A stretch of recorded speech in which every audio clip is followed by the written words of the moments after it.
Dieu vous bénisse énormément. 2 Rois, chapitre 3, versets 1 à 27. Merci Véro de Gloire qui nous donne la référence depuis l'île de la Réunion. 2 Rois, Shalom Paul et Gagne, Shalom, Shalom. 2 Rois, chapitre 3, versets 1 à 27. D'accord, nous partons. Seigneur, merci pour ta parole. Seigneur mon Dieu, conduis-nous dans ta parole et après conduis-nous dans l'esprit, dans la prière, Seigneur notre Père, au nom puissant de Jésus-Christ de Nazareth. Amen. Suivez-moi très bien ce jour par la grâce du Seigneur Jésus-Christ. Esther B de Paris, j'espère que tu es connecté. Biba, j'espère que tu es connecté. Dilouchi, j'espère que tu es connecté. Karel Assoumou, il y a plusieurs de nos enfants que je ne vois pas connectés ce jour. Karel Assoumou depuis les États-Unis et tous nos enfants de gloire. Prisca Guébouan, Meille Elisabeth et tous ceux-là qui ne sont pas encore connectés. Lago depuis le Mali et tous ceux d'Abidjan, tous ceux du Sénégal, etc. Tous ceux de l'Allemagne, de l'Italie, d'Oxamir, de l'Allemagne, Edwige Adjo de Valence, Pascal, Chantal Ebaï, tout ce monde là, connectez-vous, la grâce de Dieu soit avec vous et nous partons. 2 Rois chapitre 3 à partir du verset 1er jusqu'au verset 27. Si vous avez de quoi noter, notez. Si vous avez de quoi prendre des notes, prenez des notes. Et puis après, juste après la parole, nous allons prier pour entrer dans la consultation prophétique par la grâce du Seigneur Jésus-Christ de Nazareth. 2 Rois chapitre 3 du verset 1er au verset 21. Nous sommes partis. Seigneur, merci. Conduis-nous au nom de Jésus-Christ. Joram, fils d'Akab, verset 1er. Joram, fils d'Akab, régna sur Israël à Samarie. La 18e année de Josaphat, roi de Juda, il régna 12 ans. Donc ici, nous devons comprendre que Israël a été divisé en deux après le règne de Salomon. Salomon, lorsqu'il a désobéi à Dieu, Akija le prophète, et Salomon avait un fils qu'on appelait Roboam. Il avait un serviteur qu'on appelait Jéroboam. Et donc, lorsque Salomon a péché contre Dieu, le Seigneur s'est énervé contre Salomon et il a décidé de déchirer la royauté de dessus Salomon. Et qu'est-ce qui s'est passé? Le royaume d'Israël en tant que tel a été divisé en deux. Il y a 10 tribus qui sont parties à part et 2 autres tribus à part. Les 10 tribus s'appellent, les 10 tribus qui sont parties à part, on appelait ça le royaume d'Israël. Le royaume d'Israël qui avait pour capitale Samarie, vous comprenez? Et les 2 tribus qui sont à part, c'était Juda et Benjamin, qui sont représentés par le royaume de Juda, vous comprenez? Donc le royaume de Juda avait pour capitale Jérusalem, qui était constitué de 2 tribus, la tribu de Juda et la tribu de Benjamin. Et puis il y avait le royaume d'Israël qui était composé de 10 autres tribus, Ruben, Gad, Siméon, Lévi, etc., etc., etc. Donc les 10 tribus formaient le royaume d'Israël avec pour capitale Samarie, et les 2 autres tribus formaient pour royaume le royaume de Juda avec pour capitale Jérusalem. Donc ici vous comprenez que ici la Bible dit que Joram, fils d'Akab, régna sur Israël. Donc ça c'est le royaume d'Israël qui a pour capitale Samarie. C'est les 10 tribus. La 18e année de Josaphat, roi de Juda. Vous comprenez donc ici, Josaphat, le roi de Juda, il est roi du royaume de Juda qui est composé de la tribu de Juda et de la tribu de Benjamin. Donc Josaphat, il est roi de Juda qui est composé de la tribu de Juda et de la tribu de Benjamin qui a pour capitale Jérusalem. Et donc ici, Joram, le fils d'Akab, il est roi du royaume d'Israël qui a pour capitale Samarie qui est composé de 10 tribus. Donc Joram, fils d'Akab, régna sur Israël à Samarie la 18e année de Josaphat, roi de Juda. Vous comprenez? Donc ici, vous allez comprendre ce que je suis en train de dire. Sinon, vous allez vous mélanger, vous allez dire, mais comment est-ce que Juda, Israël, etc., est-ce que ce n'est pas la même chose? C'est pourquoi je vous explique qu'après la mort de Salomon, Dieu et Akija, le prophète, Akija de Silo, le prophète, il a vu le serviteur de Salomon, Jéroboam, dans les champs, et puis il a pris sa tenue neuve, il l'a divisé en 12 morceaux, et puis il lui a donné 10 morceaux pour dire que tu seras roi, etc. Donc, après la mort de Salomon, Dieu n'a pas enlevé la royauté totalement sous Salomon à cause de la promesse qu'il a faite à David de toujours laisser un successeur sur le trône. Donc, le fils de Salomon, Roboam, il est resté avec les 2 tribus et puis les 10 tribus sont passées à Jéroboam. Donc, Jéroboam était le serviteur de Salomon, mais qui a reçu la royauté en Israël, alors que le fils de Salomon qui était Roboam, il a été roi de Juda avec les 2 tribus Juda et Benjamin qui avaient pour capitale Jérusalem, et Jéroboam il avait les 10 tribus qui avaient pour capitale Samarie. Donc le Seigneur a gardé sa promesse qu'il avait faite à David de laisser toujours un successeur sur son trône. Après la désobéissance de Salomon, le royaume d'Israël était divisé en deux. Israël, l'empire, le royaume d'Israël avait pour capitale Samarie avec les 10 tribus, et le royaume de Juda avait pour capitale Jérusalem avec 2 tribus, Juda et Benjamin. Donc ici, Joram, il est roi d'Israël avec pour capitale Samarie et Josaphat, il est roi de Juda avec pour capitale Jérusalem. D'accord. Verset 2. Donc Joram fit ce qui est mal aux yeux de l'Éternel, non pas toutefois comme son père et sa mère. Il renversa les statues de Baal que son père avait faites. Donc Joram, c'est le fils d'Akab. Akab qui avait pour femme Jézabel. Jézabel, c'était cette prêtresse-là qui avait, qui avait autour d'elle les prophètes des Baal. Vous comprenez? Cette prêtresse qui avait autour d'elle les prophètes des Baal. Vous comprenez? Et donc Akab s'est livré à l'idolâtrie avec Jézabel. Vous comprenez? Et donc ici, il est dit que le fils de Akab, Joram, il a péché, mais pas comme... pas au même niveau de péché que son père Akab et que sa mère Jézabel. Il a fait moins, mais il est resté dans le péché. Mais le péché dans lequel il est resté, c'est quoi? Verset 3, il se livra au péché de Jéroboam, fils de Nébat, qui avait fait pécher Israël et il ne s'en détournera pas. Et donc le péché de Jéroboam, le péché de Jéroboam, vous allez regarder cela. Vous allez voir que Jéroboam, il s'est livré à l'idolâtrie en essayant lui-même de créer des prêtres pour faire un culte personnel à l'Éternel. Vous comprenez? C'est une déviation, c'est ce qu'on appelle la religiosité ou bien la religion qui est différente du christianisme. Vous comprenez? Donc il a essayé de créer une religion à lui-même avec ses prêtres, etc. où Dieu n'était pas du tout. Donc il s'est livré à l'idolâtrie. Donc Joram, c'est vrai qu'il n'a pas péché comme son père Akab et sa mère Jézabel, mais quand même il est rentré dans le péché et il est rentré dans l'idolâtrie. Donc verset 4, Mécha, roi de Moab. Donc Moab possédait des troupeaux et il payait au roi d'Israël un tribut de 100 000 agneaux et de 100 000 béliers avec leur laine. Vous comprenez? Donc ici, le royaume de Moab. Moab est assujetti à Israël. Donc Moab était assujetti à Israël depuis Akab. Lorsque Akab est mort et que Joram, son fils, est venu lui succéder, il s'est trouvé que Mécha, roi de Moab, va se révolter maintenant pour dire non, nous sommes sous la domination. C'est un peu comme un pays africain qui se révolte peut-être contre, je vais dire, l'impérialisme ou bien la domination française ou bien anglaise, etc. C'est-à-dire qu'on est trop resté vos esclaves, on est trop resté assujettis, on est trop resté dans la colonisation, etc. On veut sortir de là, on en a marre, etc. On veut nous-mêmes notre propre franc comme... ce qui se passe en Afrique, ils veulent leur propre argent, ils veulent leur indépendance monétaire, ils veulent leur indépendance financière, ils veulent leur indépendance institutionnelle, etc., etc. Ils en ont marre de l'oppression, ils en ont marre de l'impérialisme, ils en ont marre du colonialisme, etc. Ils veulent être libres et non dépendants, je veux dire, de l'impérialisme occidental. Vous comprenez? Et donc ici, je vais dire Mécha, qu'est-ce qu'il va faire? Il va décider donc de se révolter parce qu'il en a marre de payer des tribus, des impôts, etc. Il en a marre d'être assujetti à Israël. Donc lorsque Akab, qu'il avait assujetti, est mort et que son fils Joram est venu, il dit bon, comme le roi, le papa lui-même il est mort, le fils là, lui, on peut gérer avec lui, on va se révolter et puis on sera complètement libre, on sera complètement libéré et on sera complètement affranchi de toutes ces choses-là qu'on nous impose parce qu'on en a marre. Vous comprenez? Et donc la Bible dit au verset 5, à la mort d'Akab, le roi de Moab se révolta contre Israël. Le roi, verset 6, le roi Joram sortit alors de Samarie et passa en revue tout Israël. Donc Joram, il a décidé de faire la guerre à Mécha. Pourquoi? Parce que Mécha s'est révolté contre lui. Donc c'est comme un pays africain qui veut dire un pays francophone, peut-être la Côte d'Ivoire ou bien le Sénégal ou bien je ne sais pas le Togo ou bien le Bénin qui dit non à la France. À partir d'aujourd'hui on ne veut plus de la colonisation, de l'impérialisme, etc. Vous allez voir que la France va réagir avec son armée, avec ses Mi-24. Je ne vous fais pas de dessin, prenez la Côte d'Ivoire comme exemple, vous allez voir pourquoi est-ce que un palais présidentiel a été bombardé, vous allez savoir. Vous comprenez? Donc, lorsque les peuples veulent se libérer, veulent prendre leur indépendance, ceux à qui ils étaient assujettis vont chercher à riposter vaillamment avec des armes, etc. pour les maintenir sous le joug de l'impérialisme parce qu'ils tirent bénéfice du colonialisme, parce qu'ils vont piller leurs richesses, parce que le roi Mécha de Moab, il payait un lourd tribut à Israël. Donc, Israël puisait les richesses de Moab. Vous comprenez? Parce que Israël était plus fort et Israël avait assujetti Moab. Vous comprenez? Donc, c'est des exemples que je suis en train de vous donner. Ce n'est pas de la politique que je suis en train de faire. Et donc, ici, c'est pour que vous puissiez bien comprendre ce que je suis en train de dire.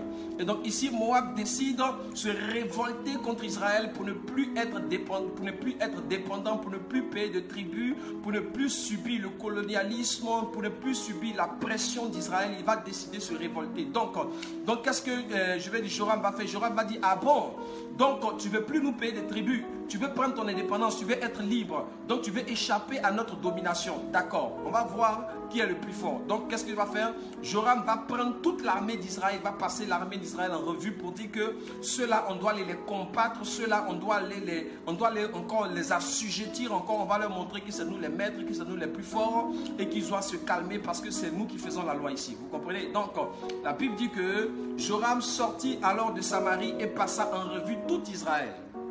Verset 7. Il se mit en marche et il fit dire à Josaphat, roi de Juda, le roi de Moab s'est révolté contre moi. Veux-tu venir avec moi pour attaquer Moab? Vous comprenez? Donc ici, le roi d'Israël, Joram, il parle à Josaphat, le roi de Juda. Parce que Juda et Israël, à l'origine, c'est comme si on dit l'Allemagne du Nord, la Corée du Nord, la Corée du Sud. C'est même Corée, mais il y a une division. C'est comme l'Allemagne aussi, vous comprenez, de l'Est et de l'Ouest. Il y avait le mur de Berlin qui est tombé, vous comprenez. Donc, Juda et Israël, c'est comme ça. C'est la même nation, mais qui a été scindée. Vous comprenez? Donc c'est des frères, c'est des parents, c'est le même peuple, c'est la même tribu. Vous comprenez? Mais ici, étant donné qu'ils ont été scindés en deux royaumes, chacun gère sa partie, mais à l'origine, ils sont parents, ils sont frères, ils sont je veux dire, du même peuple d'Israël. Et donc c'est alors que Joram, roi d'Israël, dit à Josaphat, roi de Juda, toi tu es mon frère, est-ce que tu veux venir avec moi pour aller faire le combat? Et la Bible dit ceci. Josaphat répondit, j'irai, moi comme toi, mon peuple comme mon peuple, mes chevaux comme tes chevaux. Vous comprenez? Donc Josaphat, qui est roi de Juda, il est d'accord pour partir avec Joram, qui est roi d'Israël, pour aller combattre contre Moab. Et donc, la Bible dit, verset 8, et il dit, c'est Josaphat maintenant qui demande à Joram, Josaphat, roi de Juda, Juda avec capitale Jérusalem. Josaphat maintenant demande à Joram, roi d'Israël, c'est toi qui as eu la vision, c'est toi qui as le projet. Mais dis-moi, par quel chemin monterons-nous? Où est-ce qu'on va passer? C'est toi qui dis que tu vas en guerre. C'est toi qui as le projet. C'est toi qui as la vision. Si tu as la vision, tu dois avoir certainement la direction que nous devons prendre, le cheminement et ce que nous devons faire en route. Parce que certainement c'est quelque chose que tu as mûri, que tu as médité, pour lequel tu as réfléchi. Donc tu as établi un plan de guerre. Donc toi qui es venu pour dire qu'on doit aller en guerre. Donc je te demande, on fait comment? Par où on passe? Parce que je crois que tu as un plan derrière ta tête. C'est pourquoi tu t'as dit que tu vas en guerre. Donc par quel chemin? Il dit quoi? Le verset, nous sommes au verset 8. Par quel chemin monterons-nous? Joram dit, par le chemin du désert d'Édom. Donc ici d'abord, Josaphat d'abord, il n'a pas consulté le Seigneur. Il est venu parce que Joram, roi d'Israël, l'a appelé en renfort. L'a appelé pour l'aider. Donc lui, il est venu l'aider. Ce n'est pas lui qui a le projet, ce n'est pas lui qui a la vision. Mais il dit, toi qui as la vision là, toi qui as le projet, j'espère que tu as suffisamment prié, que tu as suffisamment médité pour qu'on sache le chemin par lequel on doit passer. Donc, le roi d'Israël lui dit, on va passer par le désert d'Édom. Et vous savez que Édom, c'est Ésaü. Et lorsqu'on parle d'Ésaü, c'est le frère de Jacob. Or, c'est Jacob qui a fait les 10 tribus. Les 10 tribus là, dont on parle ici, les 10 tribus qui sont Israël et les 2 autres tribus qui sont Juda.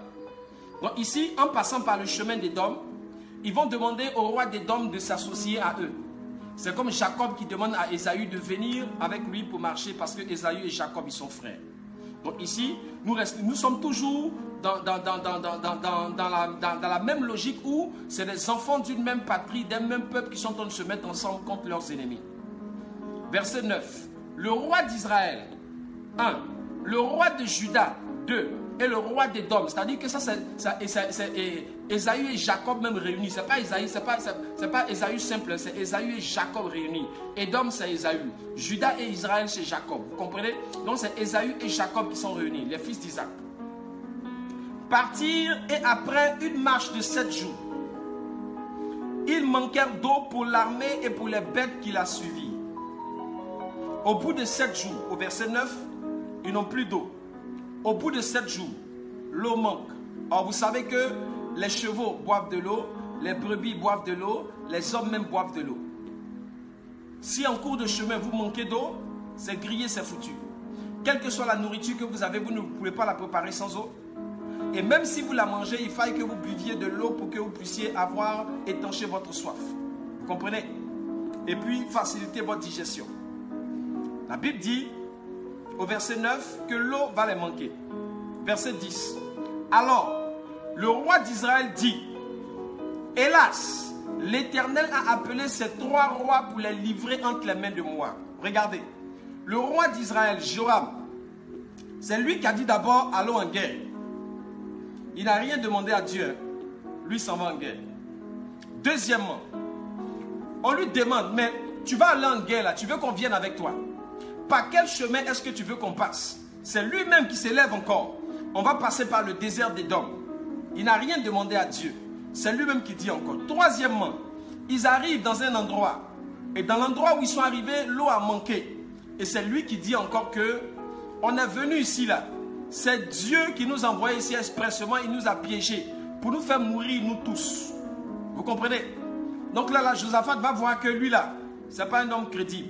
Lui là, ce n'est pas un homme si qui on peut compter. Comment toi tu dis, on va aller combattre? Toi-même tu dis, on va passer par tel chemin. Donc on a supposé que tu as prié, tu as suffisamment consulté Dieu. On a supposé que tu sais ce que tu fais et qu'avant de partir là, tu as dû consulter le Seigneur, etc. Mais toi encore qui nous dis de venir, on arrive, on manque d'eau, tu nous dis encore que Dieu nous envoie ici pour nous faire tuer. Pourquoi? Ta parole là, c'est oui aujourd'hui, c'est non demain. On ne comprend rien à ta parole. On ne peut pas se fier à ta parole. Donc qu'est-ce qui va se passer? La Bible dit, verset 9, le roi d'Israël, le roi et le roi de Juda partirent. Et l'eau a manqué. Verset 10. Alors le roi d'Israël dit, hélas, l'Éternel a appelé ces 3 rois pour les livrer entre les mains de Moab. Vous comprenez? Ça c'est le verset 10. Le verset 11 maintenant, suivez très bien. Le verset 11, la Bible dit, mais Josaphat dit, n'y a-t-il ici aucun prophète de l'Éternel par qui nous puissions consulter l'Éternel? Parce que longtemps, ils ont compté sur l'intelligence de Joram. Ils ont compté sur la parole de Joram. Ils ont compté sur l'orientation de Joram. Ils n'ont pas eu gain de cause. Et Josaphat, qui craint le Seigneur, lui, il a pensé que Joram, là, avant de se lever en guerre, il a pris sa disposition certainement spirituelle, peut-être en priant.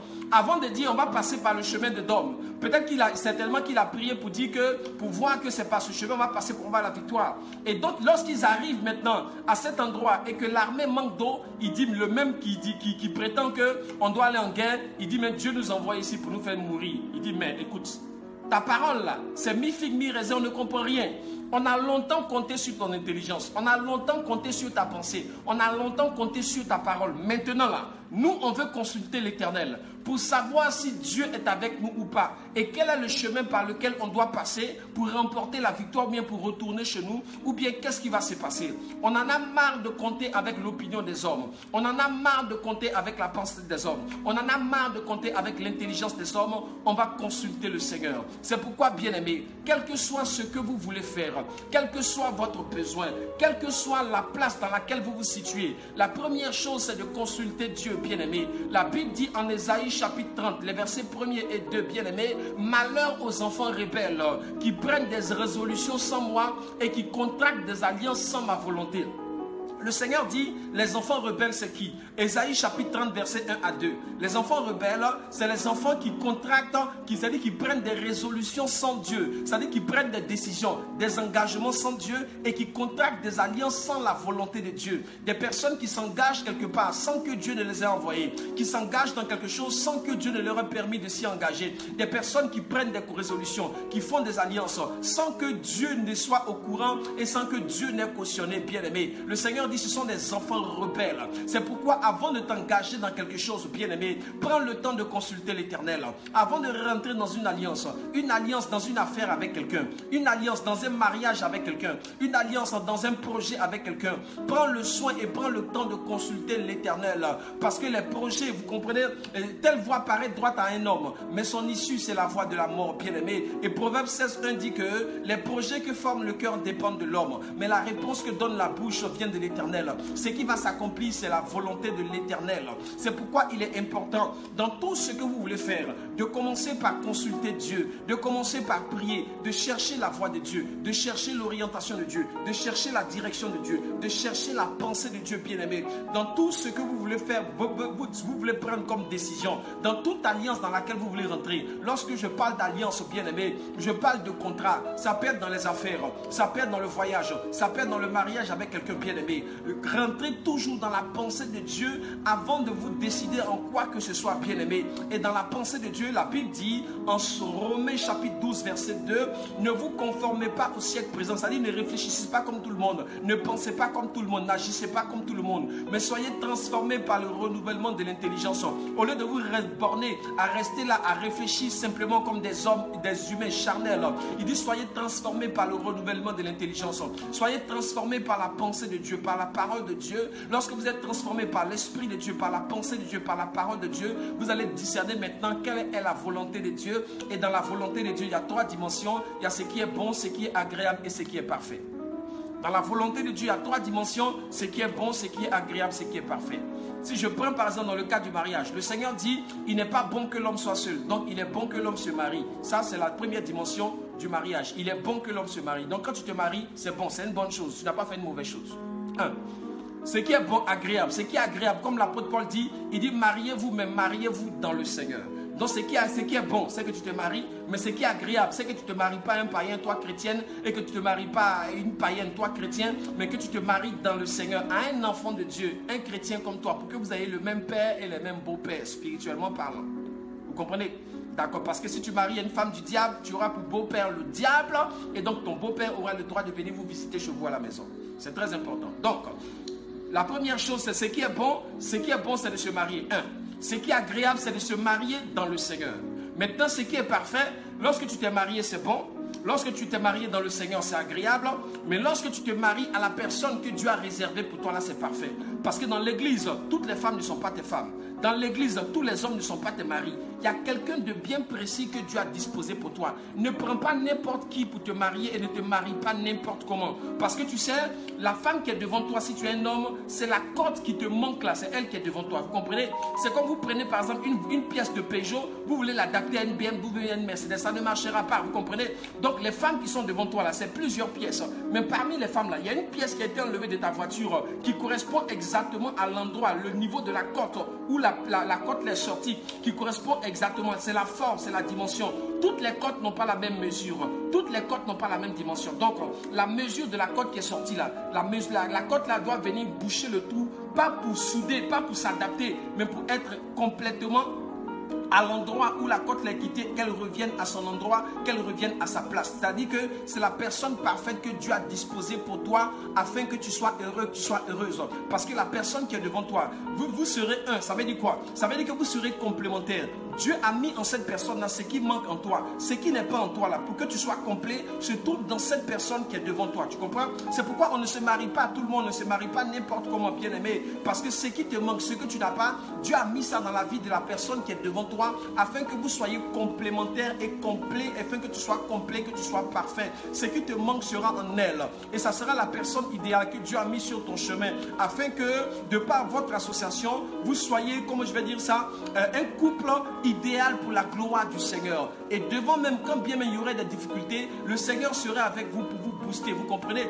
Lorsque Dieu a créé Ève, et Dieu a créé Ève, il a envoyé Ève vers Adam. Et Adam a regardé Ève, il dit voici. Donc Dieu a ouvert ses yeux pour que s'il y avait 1000 femmes là, ils reconnaissent que parmi les 1000 femmes là, c'est celle-là qui est ma femme. Il dit voici celle qui est os de mes os. Lorsqu'on dit voici, on montre. Lorsqu'on dit voici, on choisit au milieu de plusieurs. Lorsqu'on dit voici, on distingue au milieu de plusieurs. Donc au milieu de plusieurs femmes, Dieu va distinguer la femme idéale pour toi. Au milieu de plusieurs hommes, Dieu va distinguer l'homme idéal pour toi. Ne regarde pas par tes yeux pour dire que c'est un homme riche, alors je le prends. C'est une femme belle, je la prends. Elle sait chanter, elle sait louer, elle sait prier. Si je la prends, mon ministère va aller de l'avant. Ce n'est pas toi qui fais le ministère, c'est le Saint-Esprit qui fait le ministère au travers de toi. Et donc ce qu'il te faut, le Saint-Esprit le connaît, bien-aimé. Écoutez-moi très bien, la bénédiction dont tu as besoin, Dieu l'a déjà préparée pour toi. Avant que Dieu crée Adam, Dieu a créé le jardin d'Éden, c'est-à-dire la bénédiction dans laquelle Adam serait là. Dieu a créé ça avant que Dieu ne crée Adam. Ça veut dire que la bénédiction dont tu as besoin là,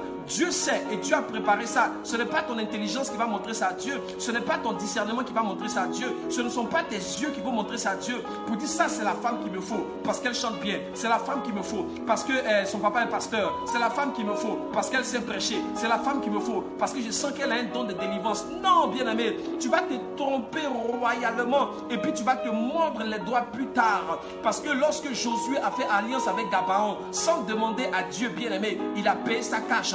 Dieu a vu l'alliance de Josué avec Gabaon. Dieu n'a rien dit, hein. Il a laissé Josué faire alliance avec Gabaon. Mais lorsque les Gabaonites ont commencé à être tués, bien aimés, au temps de Saül, la Bible dit que l'Éternel Dieu s'est fâché, il a frappé Israël parce que Israël a manqué à l'alliance que Israël a faite avec Gabaon de ne pas tuer les Gabaonites. Vous comprenez? Donc c'est une alliance qui ne venait pas de Dieu, mais Dieu était témoin. Et lorsque les problèmes sont arrivés, bien aimés, le peuple d'Israël n'a eu que ses yeux pour pleurer. Vous comprenez? Ce que je suis en train de dire, avant de rentrer dans une alliance, la Bible dit en Ésaïe chapitre 30, verset 1 à 2, malheur aux enfants rebelles, les enfants rebelles qui prennent des résolutions sans moi et qui contractent des alliances sans ma volonté. Le mariage c'est une alliance, bien aimé. Il faut contracter ton mariage selon la volonté de l'Éternel. Si tu regardes la beauté d'une femme, tu regardes son charisme, tu vas te tromper royalement. Tu regardes le beau teint, l'élégance et l'argent d'un homme, tu vas te tromper royalement, même si c'est le meilleur prophétiseur de l'église. Il y a quelqu'un idéal que Dieu a réservé pour toi, afin que vous soyez complémentaires et complets et que votre union, dans votre union, vous ne fassiez qu'un. La partie qui manque en toi est en elle et la partie qui manque en elle est en toi. Et votre association, vous faites énormément un. Ne prenez pas une pièce de Toyota pour l'adapter sur une BMW. Ne prenez pas une pièce de Peugeot pour essayer de l'adapter sur une Mercedes. Ça ne passera pas. Ça sera, je vais dire, comme l'alliance, la statue de Nebuchadnezzar, le fer mêlé d'argile. Ça ne dure pas longtemps. Le divorce n'est pas loin. La rupture n'est pas loin. Les problèmes ne sont pas loin. Tout ce qui, parce que le fer et l'argile ne peuvent pas s'entremêler. Les hommes ont essayé de mêler ça, mais la pierre qui s'est détachée sans le secours d'une main a frappé ça à la base et puis ça s'est cassé. Avis à tous ceux qui aiment faire les choses selon eux-mêmes. Écoutez-moi très bien. Il est dit en Jérémie, chapitre 10, verset 23, « Je le sais, ô Éternel, la voix de l'homme n'est pas en son pouvoir. Il n'appartient pas à l'homme quand il marche à diriger ses pas. » En plus, Romains chapitre 8, 14 à 16, la Bible nous dit ceci, que tous ceux qui sont conduits par l'Esprit de Dieu sont fils de Dieu et que l'Esprit de Dieu rend témoignage à notre esprit que nous sommes enfants de Dieu. Vous comprenez? Tous ceux qui sont conduits par l'Esprit de Dieu, c'est-à-dire qu'est-ce qu'on conduit? C'est une voiture. Et donc qui est le chauffeur? C'est l'Esprit de Dieu. Donc toi tu as une voiture, ta vie est une voiture. Le chauffeur c'est l'Esprit de Dieu. Donc c'est l'Esprit de Dieu qui te conduit. Donc la Bible dit que tous ceux, Romains 8, 14 à 16, tous ceux qui sont conduits par l'Esprit de Dieu, la voiture ne se conduit à elle-même. La voiture ne décide pas de où elle va partir.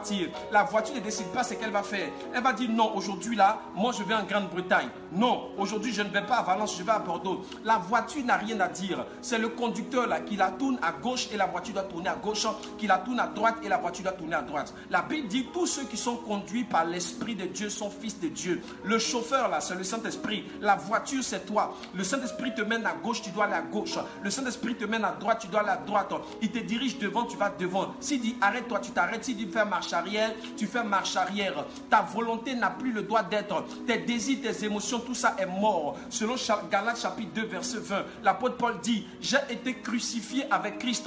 Et si je vis, ce n'est plus moi qui vis parce que moi je suis mort. C'est Christ qui vit en moi. Donc c'est la volonté de Dieu qui prévaut dans ma vie et non pas mon opinion personnelle et non pas mon appréciation personnelle. Ne rentrez pas dans des alliances avec vos beaux yeux, votre intelligence humaine seulement. Ne rentrez pas dans des contrats avec vos beaux yeux, votre intelligence humaine seulement. Ne rentrez pas, ne prenez pas des résolutions, des décisions en réfléchissant seulement avec votre tête. Associez l'Esprit de Dieu, associez la pensée de Dieu pour prendre la meilleure direction, pour prendre la meilleure orientation. Sinon, vous risquez de prendre un chemin pensant que c'est le chemin idéal. Mais, comme la Bible dit en Proverbe chapitre 16, telle voie paraît droite à un homme, mais son issue, c'est la voie de la mort. Tu penses que tu es en train de bien faire.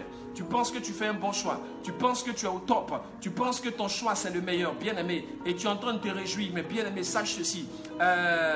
le Seigneur disait, je crois, laissez-moi trouver la référence, Matthieu 11, 18, si je ne m'abuse, toute plante que mon Père Céleste n'a pas lui-même plantée sera arrachée. Vous comprenez? Ça veut dire que ce que vous allez faire vous-même, arrivé à un certain moment, vous allez avoir l'impression que ça marche, mais arrivé à un certain moment, ça va se gâter. Toute plante que mon Père Céleste n'a pas plantée sur le présent sera arrachée. C'est-à-dire que ça peut faire une semaine, un mois, 2 ans, 3 ans, mais pour finir, ça va se gâter. Pourquoi? Parce qu'à la base, Dieu n'a pas planté, Dieu n'a pas été l'architecte, Dieu n'a pas été le fondement, Dieu n'a pas été la fondation, Dieu n'a pas été au début. Il s'appelle l'alpha et l'oméga, le commencement et la fin. Si tu le mets au commencement, il sera avec toi pour terminer ce que vous avez commencé ensemble. Mais si tu ne le mets pas au commencement, ça veut dire que tu as suffisamment de force et d'énergie et de dons et de capacités, toi seul, pour gérer les affaires sans Dieu. Alors, tu verras ce que tu vas voir. Bien-aimés, attachons-nous au Seigneur et marchons selon la parole du Seigneur et selon la pensée de Dieu, afin de ne pas divaguer à gauche et à droite par la grâce de Dieu. Vous comprenez? Que le Seigneur nous bénisse et que la grâce de Dieu soit avec nous. Et donc, nous revenons à notre... Pardonnez. À force de parler, nous revenons à notre passage qui dit: par quel chemin monterons-nous?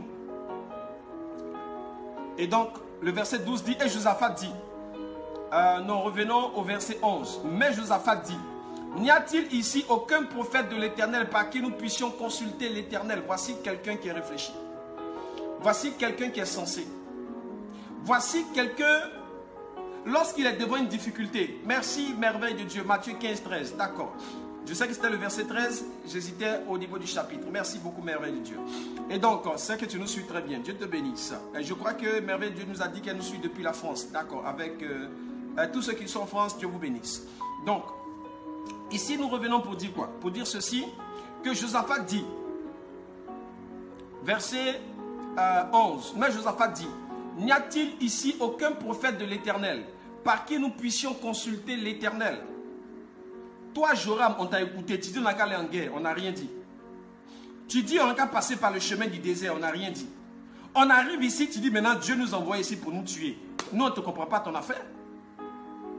Donc toi, tu as réfléchi avec ta tête pour nous envoyer dans ce problème. Nous, on pensait que peut-être que tu as prié et puis on t'a suivi comme ça. Donc tu n'as même pas prié. Tu n'as même pas demandé à Dieu. Tu n'as même pas consulté l'Éternel. Et puis tu nous as engagés avec toi dans une affaire sans savoir si Dieu est avec nous ou pas. Mais Joram, mais tu es mauvais.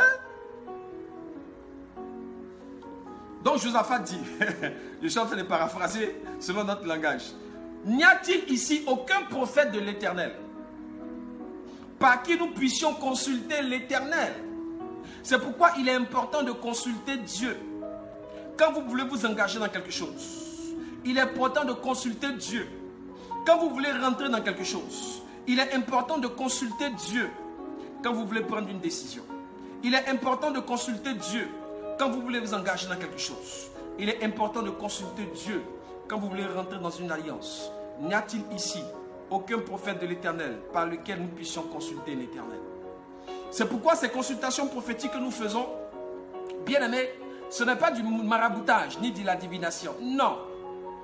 Dieu a pourvu dans sa maison à toute espèce de serviteurs et de dons pour l'utilité commune, pour le perfectionnement des saints en vue de l'œuvre du ministère. Ah, c'est un. Deuxièmement, le Seigneur Jésus-Christ, lorsqu'il est mort, le voile du temple s'est déchiré depuis le haut jusqu'en bas, laissant accès au lieu très saint. Pour dire que, dorénavant, chacun de nous peut prier personnellement et directement pour s'adresser à Dieu. Par contre, il y a des gens, lorsqu'ils prient, ils ne savent pas comment est-ce que Dieu leur parle, comment est-ce que Dieu leur répond. Et des fois, ils ont du mal même à recevoir la pensée, l'orientation de Dieu. Donc ceux-là, ils ont le droit de s'approcher d'un serviteur de Dieu qui a la pensée et la révélation de Dieu pour les aider à voir clair dans l'affaire qu'ils sont en train de vivre, mais qu'ils sont en train de traverser, ou même dans la situation dans laquelle ils sont. Lesquelles personnes ont l'orientation du Seigneur par le Saint-Esprit au travers des dons de révélation de 1 Corinthiens chapitre 12, qui sont le don de la parole de connaissance, parmi les dons de révélation, le don de la parole de connaissance, le don de discernement des esprits, et puis le don de la parole de sagesse. Vous comprenez? Et donc, ce sont des dons de révélation, mais des dons d'inspiration. Et le Seigneur a pourvu dans sa maison à ces dons spirituels dans la vie de plusieurs personnes qui sont capables de pouvoir recevoir la pensée de Dieu et l'orientation de Dieu par rapport à une situation, afin d'aider ceux qui n'arrivent pas à capter la pensée et l'orientation du Seigneur. C'est en cela que nous faisons les consultations prophétiques, afin que là où vous avez du mal à recevoir la pensée de Dieu, là où vous avez du mal à recevoir l'orientation de Dieu, là où vous avez du mal à recevoir la direction de Dieu, nous puissions vous aider pour que vous puissiez voir clair dans les choses que vous vivez ou bien dans la situation que vous traversez. Tout simplement. Vous comprenez? Donc, c'est très important ce que je suis en train de dire. Parce que plusieurs, à défaut de recevoir la pensée de Dieu, vont consulter des devins, des médiums, des marabouts, des féticheurs, des tradis praticiens, etc. pour voir qu'est-ce qui se passe dans leur vie. Vous n'avez pas besoin de ça. Vous n'avez pas besoin d'aller voir Satan parce que Dieu, il est au-dessus de Satan. La connaissance de Dieu est au-dessus de la connaissance du diable. Et dans la maison de Dieu, il y a des serviteurs de Dieu à qui Dieu a accordé la grâce de la révélation. Dieu a accordé la grâce prophétique afin de pouvoir recevoir la pensée de Dieu, soit par des prophéties, soit par des visions, soit par des songes, soit par la parole de connaissance, soit par le discernement des esprits, soit par la parole de sagesse. Des dons de révélation que Dieu leur a donné pour l'utilité commune, c'est-à-dire c'est pour vous que Dieu leur a donné ces dons. C'est pourquoi nous mettons à votre disposition les dons que Dieu nous a donnés afin que de par ces dons, le Seigneur vous aide. De par les dons que le Seigneur nous a donnés. C'est le sens, c'est le but de la consultation prophétique. 2 Chroniques chapitre 20 verset 20. Confiez-vous en l'Éternel votre Dieu, vous serez affermis, et confiez-vous en ses prophètes et vous réussirez. Parce que le prophète, il est censé être le regard de Dieu. L'aigle, le regard de Dieu, il a le regard de l'aigle, la vue de Dieu et la parole de Dieu. Vous comprenez? C'est le sens de la consultation prophétique.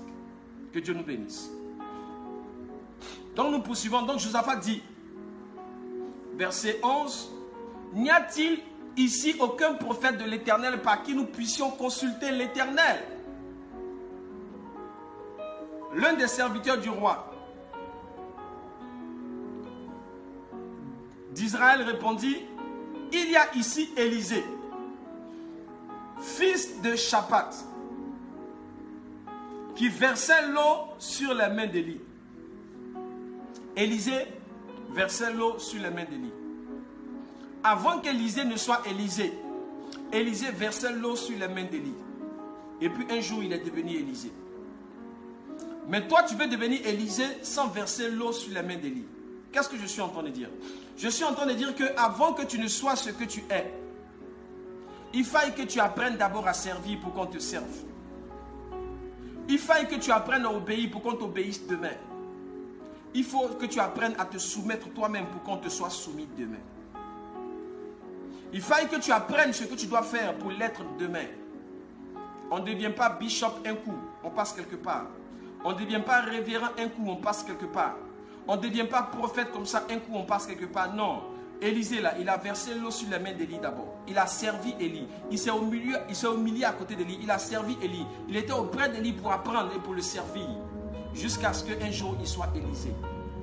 Apprenez à apprendre, à servir, à vous humilier, afin de recevoir la grâce de celui avec qui Dieu vous a mis pour que vous puissiez progresser. Il y a des gens qui sont tellement fiers, tellement orgueilleux. Eux, on ne peut pas leur parler. On ne peut pas leur donner des conseils. On ne peut rien leur dire. Eux, ils sont le saint des saints, le parfait des parfaits. Ils n'ont rien à apprendre de personne. Ils n'ont rien à savoir de personne. Tout ce qu'ils font, c'est bon. Tout ce qu'ils disent, c'est bon. Et puis eux, ils n'ont rien à recevoir de personne. Bien-aimés, si vous êtes dans cette façon de vous comporter, vous allez rencontrer d'énormes difficultés. Élisée, avant d'être Élisée, versait l'eau sur les mains d'Élie. Il a une histoire, il est quitté quelque part, il a appris quelque part, il s'est humilié quelque part, jusqu'à être fidèle dans le service de Dieu, lorsque Élie partait au ciel pour qu'il reçoive le manteau de la double portion. Ce n'est pas notre message, on va progresser. Verset 12, et Josaphat dit, la parole de l'Éternel est avec lui. Je reconnais que lui là, c'est un vrai serviteur de Dieu. Quand il parle, ce qu'il dit là, c'est vrai. La parole de Dieu est dans sa bouche. Le roi d'Israël, Josaphat et les rois d'Édom descendirent auprès de lui. Écoutez-moi très bien. La Bible dit ici que Josaphat, Joram et le roi d'Édom sont descendus vers Élisée. Lorsqu'on parle de descendre, ça veut dire quitter la hauteur pour venir vers le bas. Ils sont descendus vers Élisée. Ça a une signification. Écoutez-moi très bien. La Bible dit, les trois rois là descendirent vers Élisée. Ils sont quittés sur le haut de la montagne pour descendre jusque dans la vallée. Qu'est-ce qu'il a dit? Quand ils sont en train de descendre, ça veut dire qu'ils quittent leur piédestal. Ils quittent leur trône, ils quittent leur couronne, ils quittent leur royauté pour s'abaisser jusque devant Élysée. Vous savez, les anges, les 24 vieillards qui sont dans le ciel, ils sont assis sur des trônes, la couronne est sur leur tête. Mais devant l'agneau, la Bible dit que les 24 vieillards, ils se prosternent, ils jettent leur couronne. Dans la présence de Dieu et devant un homme de Dieu bien-aimé, il faut que tu descendes de ton piédestal, il faut que tu descendes de ton trône bien-aimé. Dans la maison de Dieu, descends de ton trône. Devant un serviteur de Dieu, descends de ton trône. Même si tu es roi, je suis en train de te dire, le fait que tu sois ministre, tu es ministre dans ton bureau, tu n'es pas ministre à l'église. Si tu es ambassadeur dans ton bureau, tu n'es pas ambassadeur à l'église. Bien-aimé, tu peux être ambassadeur à l'ambassade et puis à l'église, essuyer les bancs, essuyer les chaises. Parce que ce que tu es en train de faire, tu n'es pas en train de le faire pour un homme, tu es en train de le faire pour celui qui t'a fait ambassadeur. C'est sa maison que tu es en train de nettoyer, ce n'est pas la maison d'un homme. Tu descends de ton trône, tu descends de ton piédestal, tu jettes ta couronne et tu t'humilies devant Dieu. La Bible dit, les trois rois, ils descendirent vers Élysée.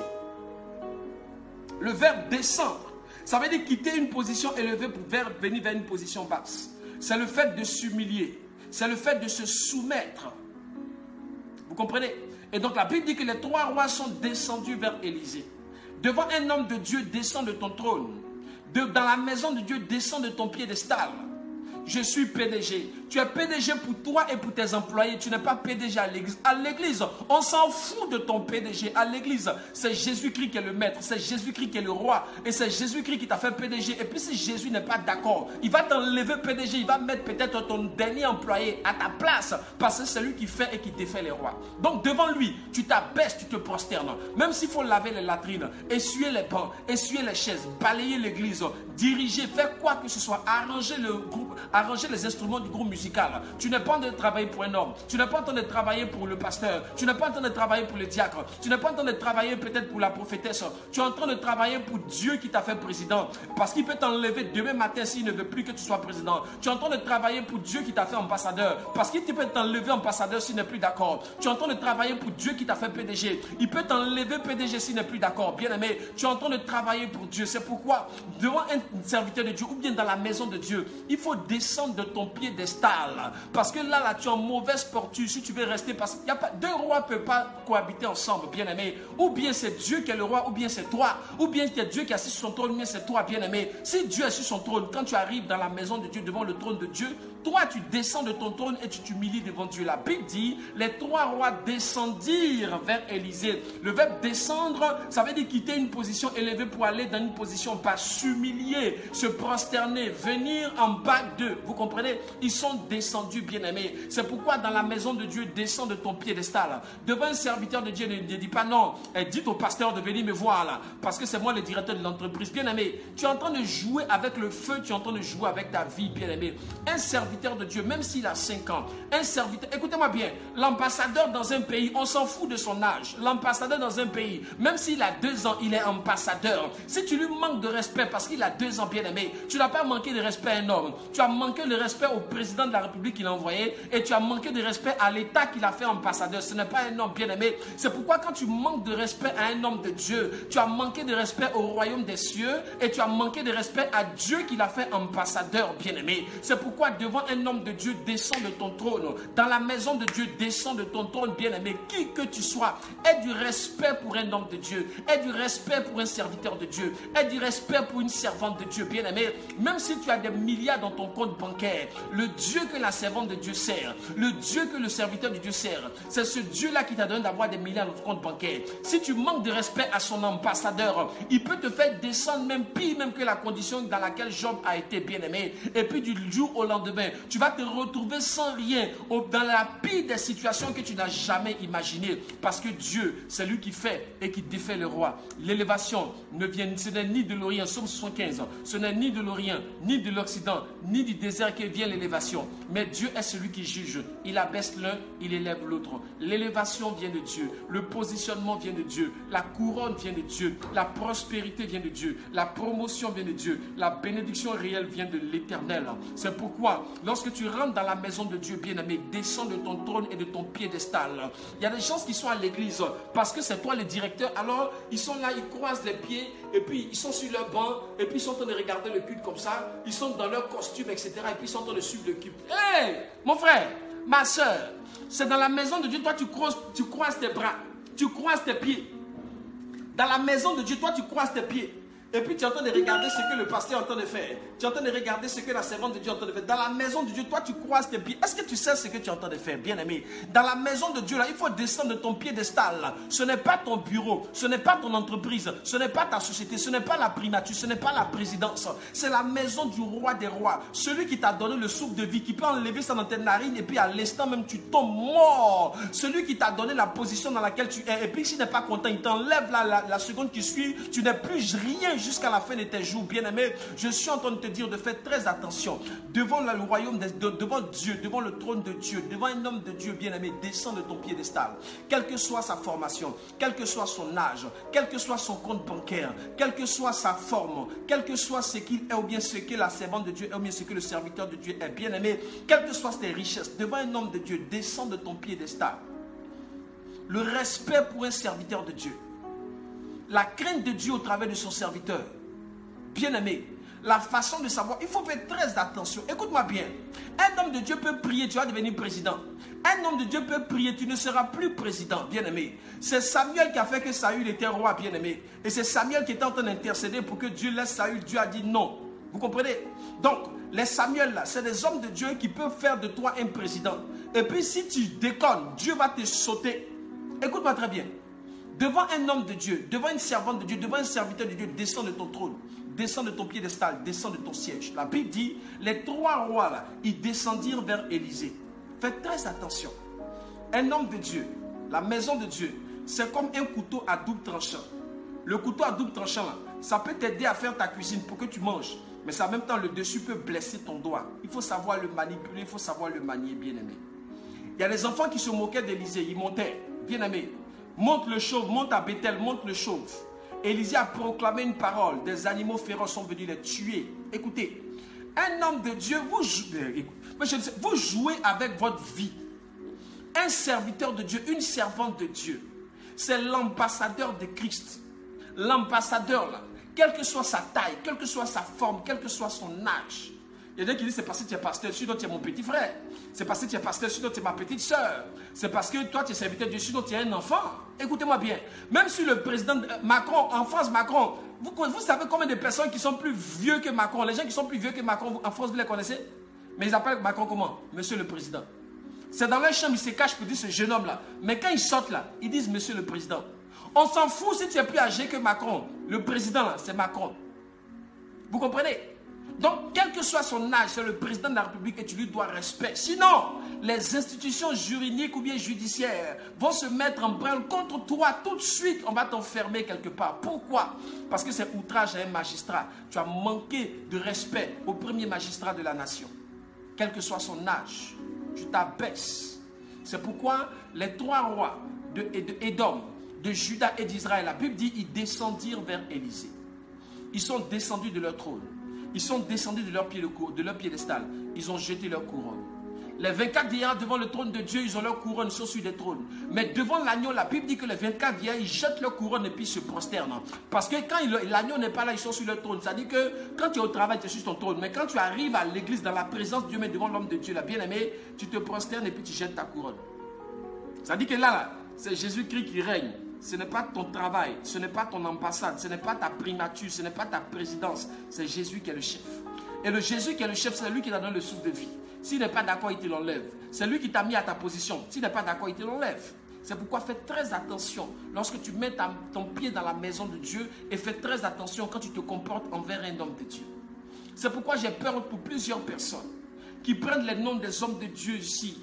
Il est critique, il est vilipende. il les calomnie, il les discrédite, il les traite de n'importe quoi, il leur adresse n'importe quel mot, n'importe quelle parole, ils les prennent pour n'importe qui. Vous savez avec quoi vous jouez?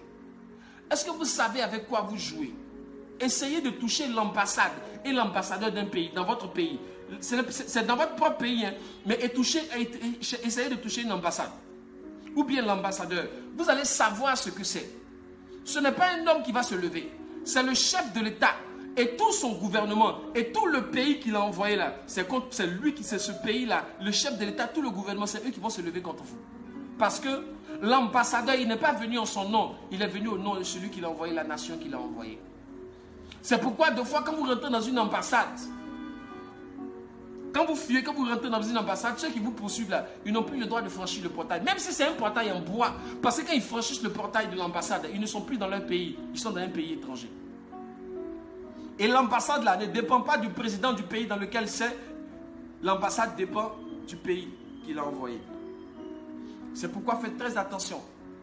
Très très attention. Une servante de Dieu, quel que soit son âge, son gabarit, sa forme.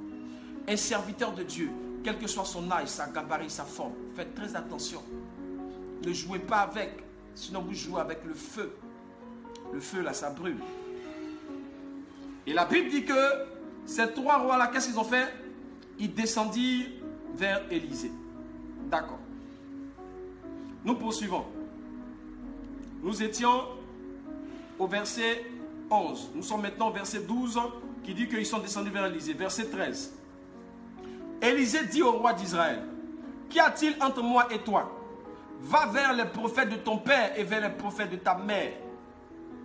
Et le roi d'Israël répondit, non, car l'Éternel a appelé ces trois rois pour les livrer entre les mains de Moab. Il est encore sur son opinion, il est encore sur sa pensée.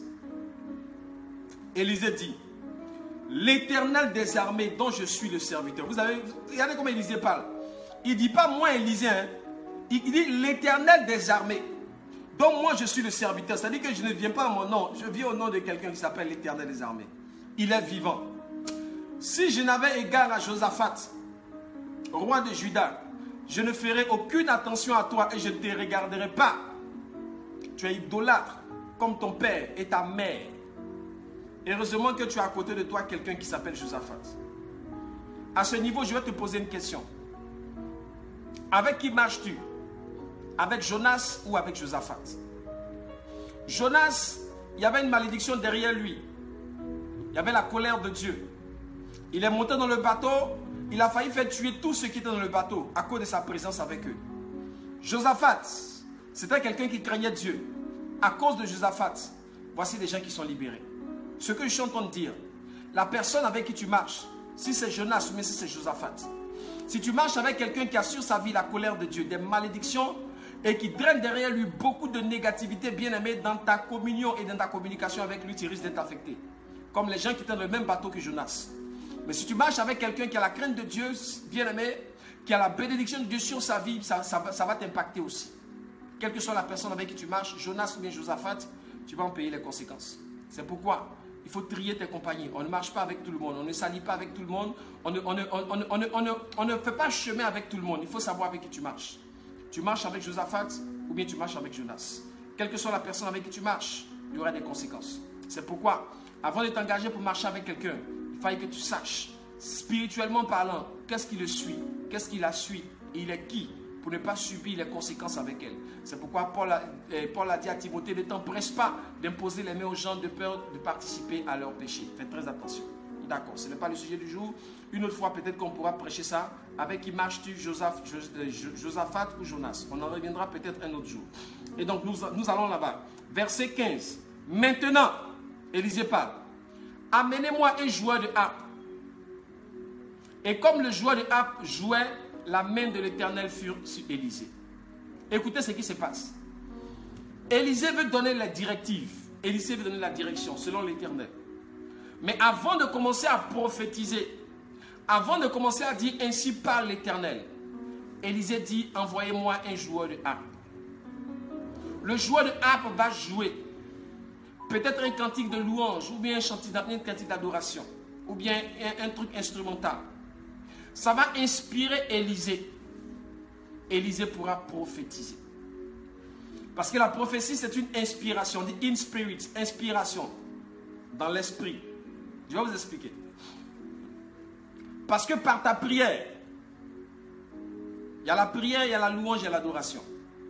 Actes chapitre 16, la Bible dit que Paul et Silas étaient en prison, ils priaient, ils chantaient les louanges à Dieu. Il y a la prière, il y a la louange et l'adoration. Les trois choses font intervenir quelque chose. La prière fait intervenir ton corps. Ton adoration fait intervenir ton âme. Et puis ta louange fait intervenir ton esprit.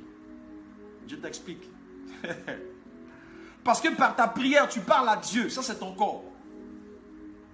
Par ton adoration, ton être entier, ton cœur, ton âme s'exprime et s'humilie devant Dieu. Mais dans ta louange, Dieu descend. Selon Psaume chapitre 22, versets 3 à 4.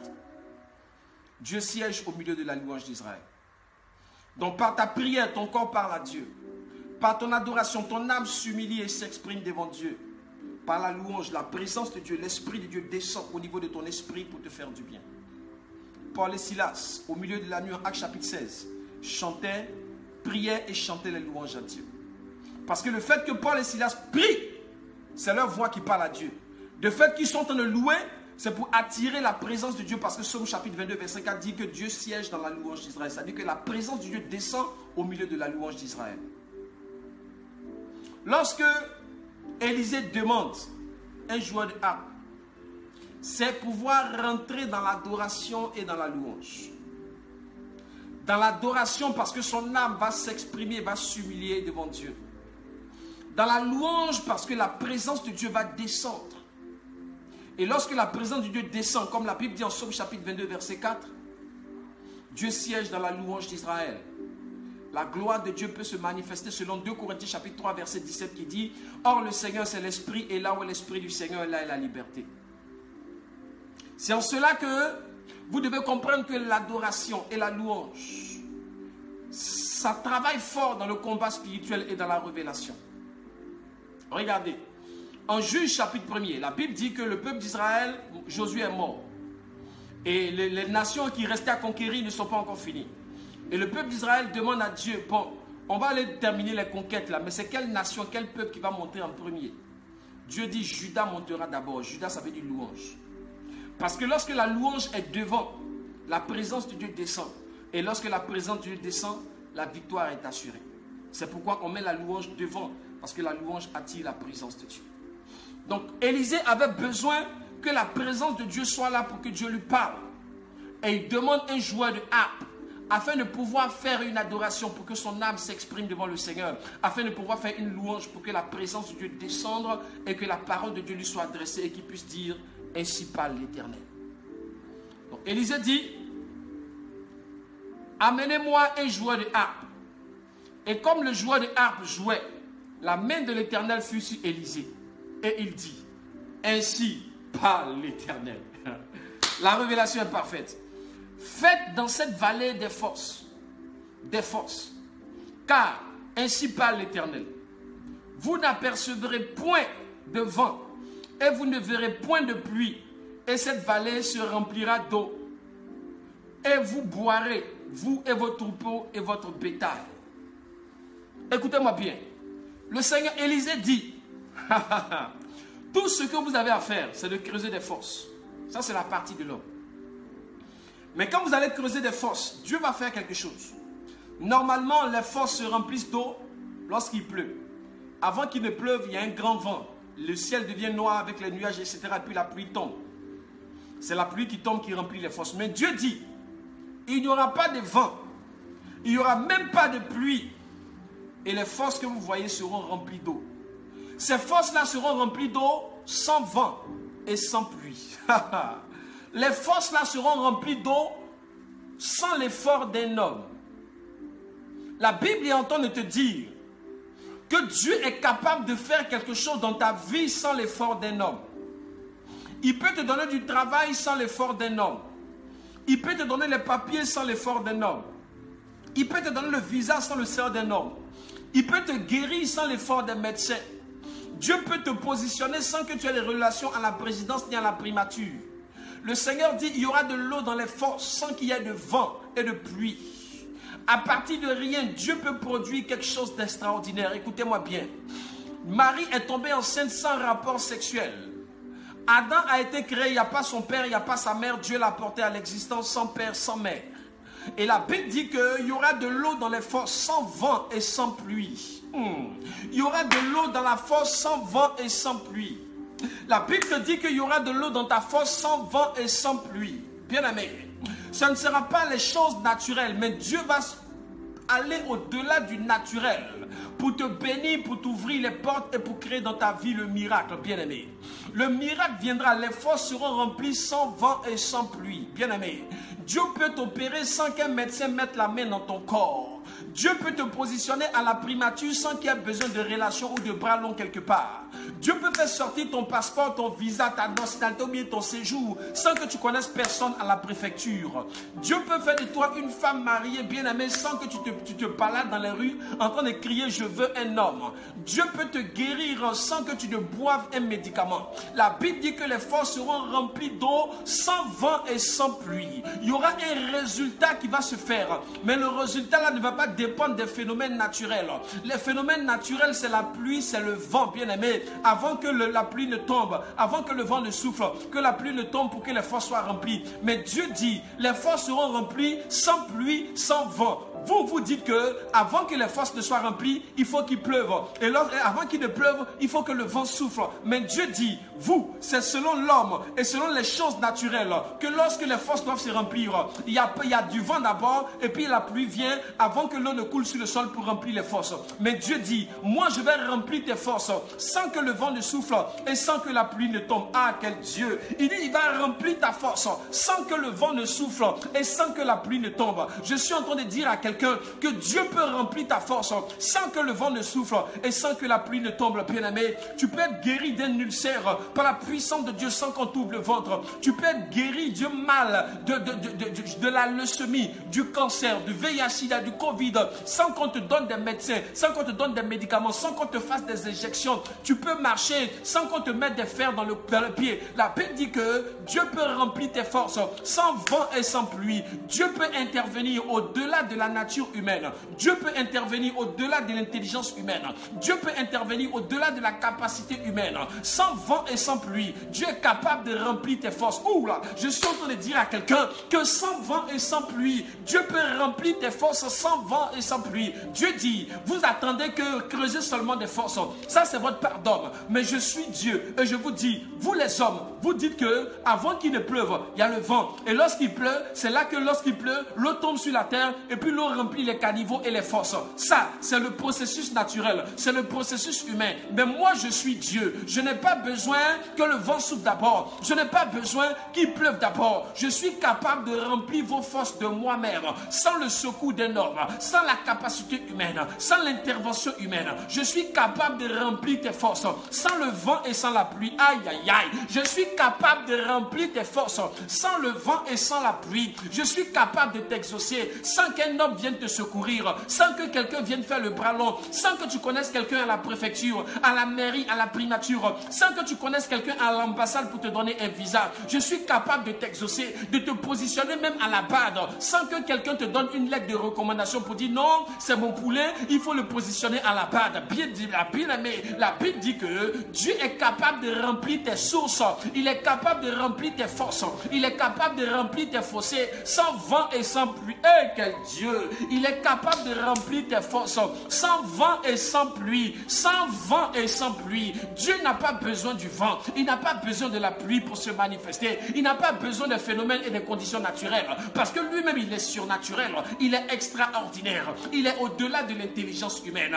Dieu peut te donner ton mariage sans vent et sans pluie. Dieu peut te donner ton papier de séjour sans vent et sans pluie. Dieu peut te donner ta nationalité sans vent et sans pluie. Dieu peut te donner ton visa sans vent et sans pluie. Dieu peut te guérir sans vent et sans pluie. Dieu peut t'élever sans vent et sans pluie. Dieu peut te donner du travail sans vent et sans pluie. Dieu peut te faire enfanter sans vent et sans pluie. Dieu peut te restaurer sans vent et sans pluie. Dieu peut rétablir ton mariage sans vent et sans pluie. Dieu peut t'élever sans vent et sans pluie. Dieu peut te restaurer sans vent et sans pluie. Dieu peut te reposer. Aïe, aïe, aïe. Dieu peut te repositionner sans vent et sans pluie. Dieu dit, je n'ai pas besoin du vent pour t'exaucer. Je n'ai pas besoin de la pluie pour t'exaucer. Parce que vous dites que avant que l'eau ne vienne, il faille que le vent souffle, que la pluie tombe pour que l'eau vienne. Mais moi, je suis Dieu. Je peux apporter de l'eau sans vent et sans pluie. Quel Dieu, sans vent et sans pluie, bien-aimé. Dieu est capable, oulala. Quand j'entends ces paroles de Dieu, bien-aimé, il y a quelque chose, comme mon âme est en train de tressaillir à l'intérieur de moi. Me poser la question, mais quel est ce Dieu? Quel est ce Dieu, bien-aimé? Il peut apporter de l'eau sans vent et sans pluie. Mais avant que l'eau ne tombe sur la terre, bien-aimé, le vent doit souffler, le ciel va devenir noir de nuages, la pluie va tomber avant que les caniveaux soient remplis. Est-ce qu'on a déjà vu un caniveau qui est rempli, et puis en période de sécheresse, et puis un caniveau rempli, sans vent et sans pluie? C'est impossible et c'est du jamais vu. Mais Dieu dit, ce que vos yeux n'ont pas vu, ce que vos oreilles n'ont pas entendu, ce qui n'est jamais montré à votre esprit, c'est ce que moi, Dieu, je suis capable de réaliser pour vous, sans vent et sans pluie. Je ne sais pas quel est le problème par lequel tu passes.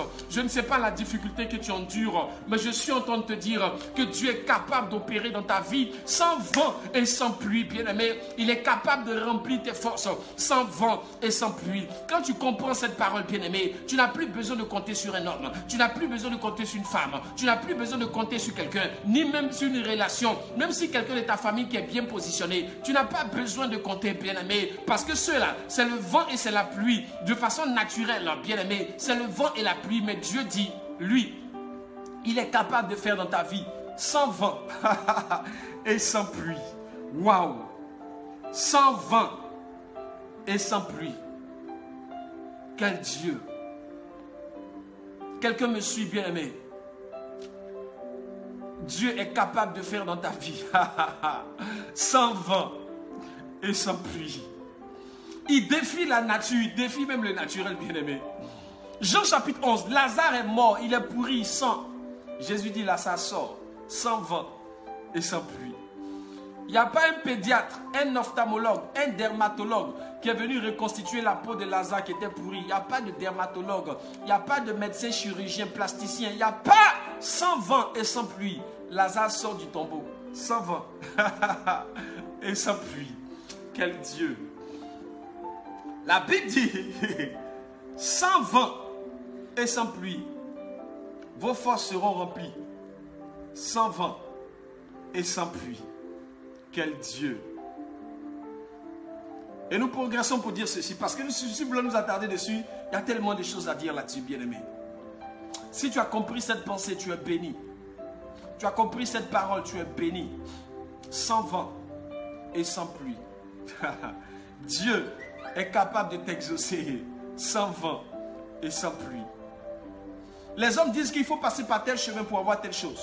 Il faut passer par tel chemin pour faire telle chose. Mais Dieu dit, lui, il n'a pas besoin de passer par là. Lui, il peut remplir tes forces sans vent et sans pluie.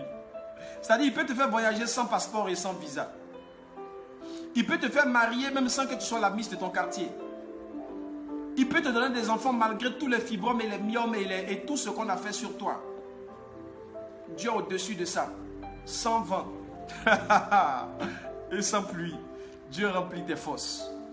Il est Dieu, bien-aimé. Et la Bible dit, maintenant, verset 15, amenez-moi un joueur de harpe. Verset 16. Élisée dit, remplissez ses forces. Verset 17. Car ainsi parle l'Éternel, vous n'apercevrez point de vent, et vous ne verrez point de pluie, et cette vallée se remplira d'eau, et vous boirez, vous et votre bétail. Verset 18. Mais cela est peu de choses aux yeux de l'Éternel, parce que si je ne fais que ça, vous n'allez pas bien voir ma puissance. Donc c'est que ça là, peut-être que c'est extraordinaire pour vous, hein, mais aux yeux de Dieu, c'est peu de choses. Dieu, il va monter le niveau encore, pour montrer que lui, il est Dieu. Mais j'aime ce Dieu-là. Vous savez, la puissance de Dieu, là, Dieu, il aime manifester sa puissance. Dieu aime manifester sa puissance. Pour qu'on voit et pour qu'on croit. Il dit, mais cela est peu de choses aux yeux de l'Éternel. Le fait de remplir ta force sans vent et sans pluie, pour toi c'est extraordinaire. Mais Dieu dit ça, c'est peu de choses. Je vais monter encore le niveau. Il livrera Moab entre vos mains. C'est-à-dire que vous dites que vous êtes mort, vous êtes défait. Dans votre situation où vous dites que tout est fichu, il n'y a plus rien à faire pour vous, vous êtes mort. C'est dans cette situation de faiblesse-là que Dieu va vous donner la victoire. Il dit, il livrera Moab entre vos mains. Pendant que tu penses que la maladie a atteint un niveau où il n'y a plus de retour. Pendant que tu penses que tes affaires là, tout est tombé jusqu'à il n'y a plus rien à faire. Pendant que tu penses que financièrement, les choses sont tellement tendues, tellement difficiles que tu ne pourras pas t'en sortir. Pendant que tu penses que ta situation dans ton ministère, tu ne sais même pas comment faire parce que à cause de tout ce qui se vit, bien aimé, la Bible dit, c'est peu de choses. Pendant que tu n'as même pas les moyens de pouvoir t'en sortir, pendant que tu n'as pas les capacités de pouvoir t'en sortir, pendant que tu n'as même pas encore toutes les potentialités pour pouvoir t'en sortir, pendant que tu n'as même pas le matériel et le nécessaire pour que tu puisses émerger, c'est dans ça là, Dieu te donne la victoire sur tous tes ennemis. Dieu. Parce qu'il dit que s'il remplit tes forces, c'est peu de choses. S'il remplit tes forces sans vent et sans pluie, c'est peu de choses. Peut-être que tu as dit que non, l'eau est sortie du rocher d'Horeb et puis c'est venu. D'accord. Ça, c'est peu de choses. Dieu va monter le niveau. Il dit, je monte les niveaux. Parce que je ne suis pas un homme comme vous. Je suis Dieu. Et je vais vous démontrer que je suis Dieu. Donc, le fait que sans vent et sans pluie, l'eau coule. Tu as dit peut-être que c'est une rivière. Il y a un caillou qui a quitté, puis c'est venu, etc. Ça, c'est peu de choses. Je monte le niveau. Là où tu sais que même, il n'y a pas quelque chose qui peut venir t'aider. Que tu saches que c'est réellement la main de Dieu qui agit là. C'est là-bas que je vais arriver. Vous dites que vous n'avez plus d'eau. Vous dites que vous êtes faible. Vous dites que vous êtes mort. Et que tous les 3 rois ont été livrés entre les mains de Moab. Parce que vos chevaux, vos armées, vos combattants, tout le monde est down. C'est là que moi, Dieu, je lève le niveau.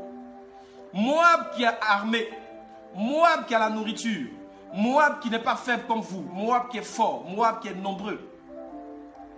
Moi, Dieu, dans votre faiblesse la plus faible, je vais vous démontrer que je peux vous donner des victoires qui n'ont rien à voir avec vos capacités, vos potentialités, votre intelligence.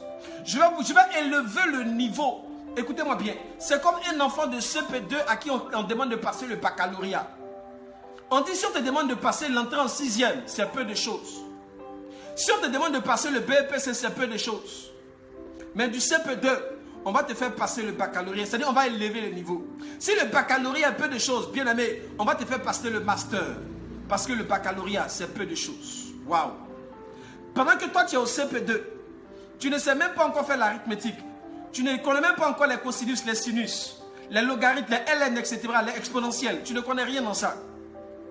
Tu ne sais même pas ce qu'on appelle tu connais rien. Pendant que tu ne sais même pas comment faire l'arithmétique. On te dit que si on te fait passer l'entrée en 6e, c'est peu de choses. On te fait passer le BPC, c'est peu de choses. On te fait passer le baccalauréat, c'est peu de choses. Tandis que tu ne sais pas compter, on va te faire passer le Master 1 ou bien le Master 2. C'est-à-dire, ce que ta capacité n'est pas capable, ce que tes dons ne sont pas capables de produire, ce que ta force n'est pas capable de produire, ce que tes moyens ne sont pas capables de produire, Dieu élève le niveau pour te montrer que ce que lui, Dieu, il va faire là, il n'y a pas une main humaine, même la réflexion humaine n'est pas capable de ça. C'est peu de choses que je remplisse tes forces. Je vais élever le niveau. Je vais livrer Moab entre tes mains.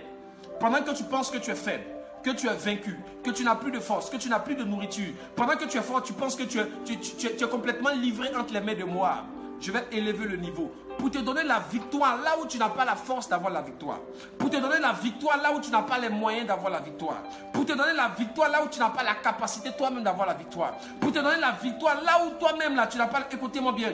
C'est comme quelqu'un qui prend un avocat et qui s'élève contre l'État de son pays pour dire je vais attaquer l'État en justice avec un avocat qui vient de sortir tout de suite là peut-être que de l'école normale supérieure. Un avocat qui vient de sortir tout de suite là de l'ENA. Il n'a même pas encore fait 3 mois et puis tu dis que j'attaque l'État en justice, bien aimé. Écoutez-moi bien. Tu n'as pas la force et les moyens.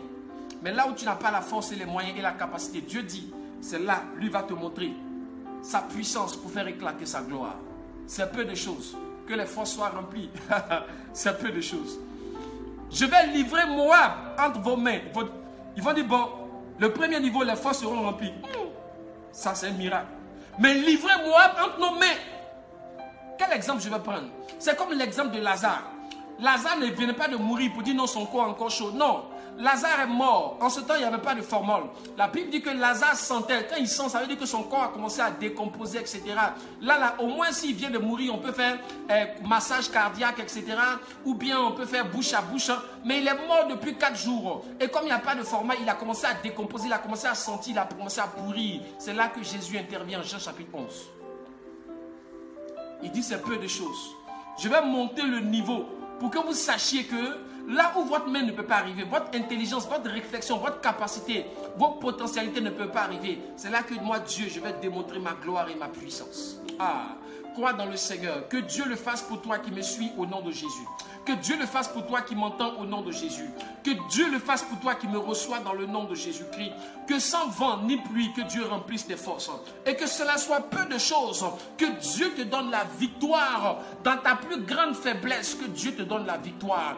Dans ta plus grande faiblesse, que Dieu te donne la victoire. Dans ta plus grande faiblesse, que Dieu te donne la victoire. Si ta faiblesse était conjugale, ta faiblesse était financière, ta faiblesse était professionnelle, ta faiblesse était sociale, que dans ta plus grande faiblesse, même si ta faiblesse était un état de santé, que dans ta plus grande faiblesse, Dieu te donne la victoire. Que cela soit ton partage au nom de Jésus de Nazareth. Amen. Et la Bible dit ceci. Verset 19. Vous frapperez toutes les villes fortes et toutes les villes d'élite. Vous abattrez tous les beaux arbres. Vous boucherez toutes les sources d'eau. Et vous ruinerez avec des pierres tous les meilleurs champs. Verset 20. Verset 19, une prophétie a été donnée. Au verset 19. À partir du verset 20, la prophétie va s'accomplir. Mais comment est-ce que la prophétie va s'accomplir? Suivez-moi très bien. Vous pouvez recevoir une prophétie. Vous pouvez recevoir une promesse de Dieu. Comment est-ce qu'elle va rentrer dans son accomplissement? Comment est-ce qu'elle va s'accomplir?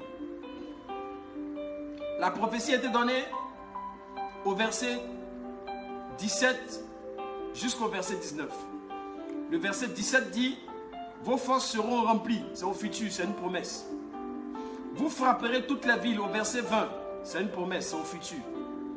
Comment est-ce que la promesse qui a été dite va maintenant rentrer dans son accomplissement? Qu'est-ce qu'il faut faire? Le verset 20. La Bible dit, or, c'est maintenant la prophétie va rentrer dans son accomplissement. Le matin, 1. Au moment de la présentation de l'offrande, 2. La Bible dit, le miracle va se produire, va commencer à se produire, 1. Le matin, 2. Au commencement de la, au moment de la présentation de l'offrande.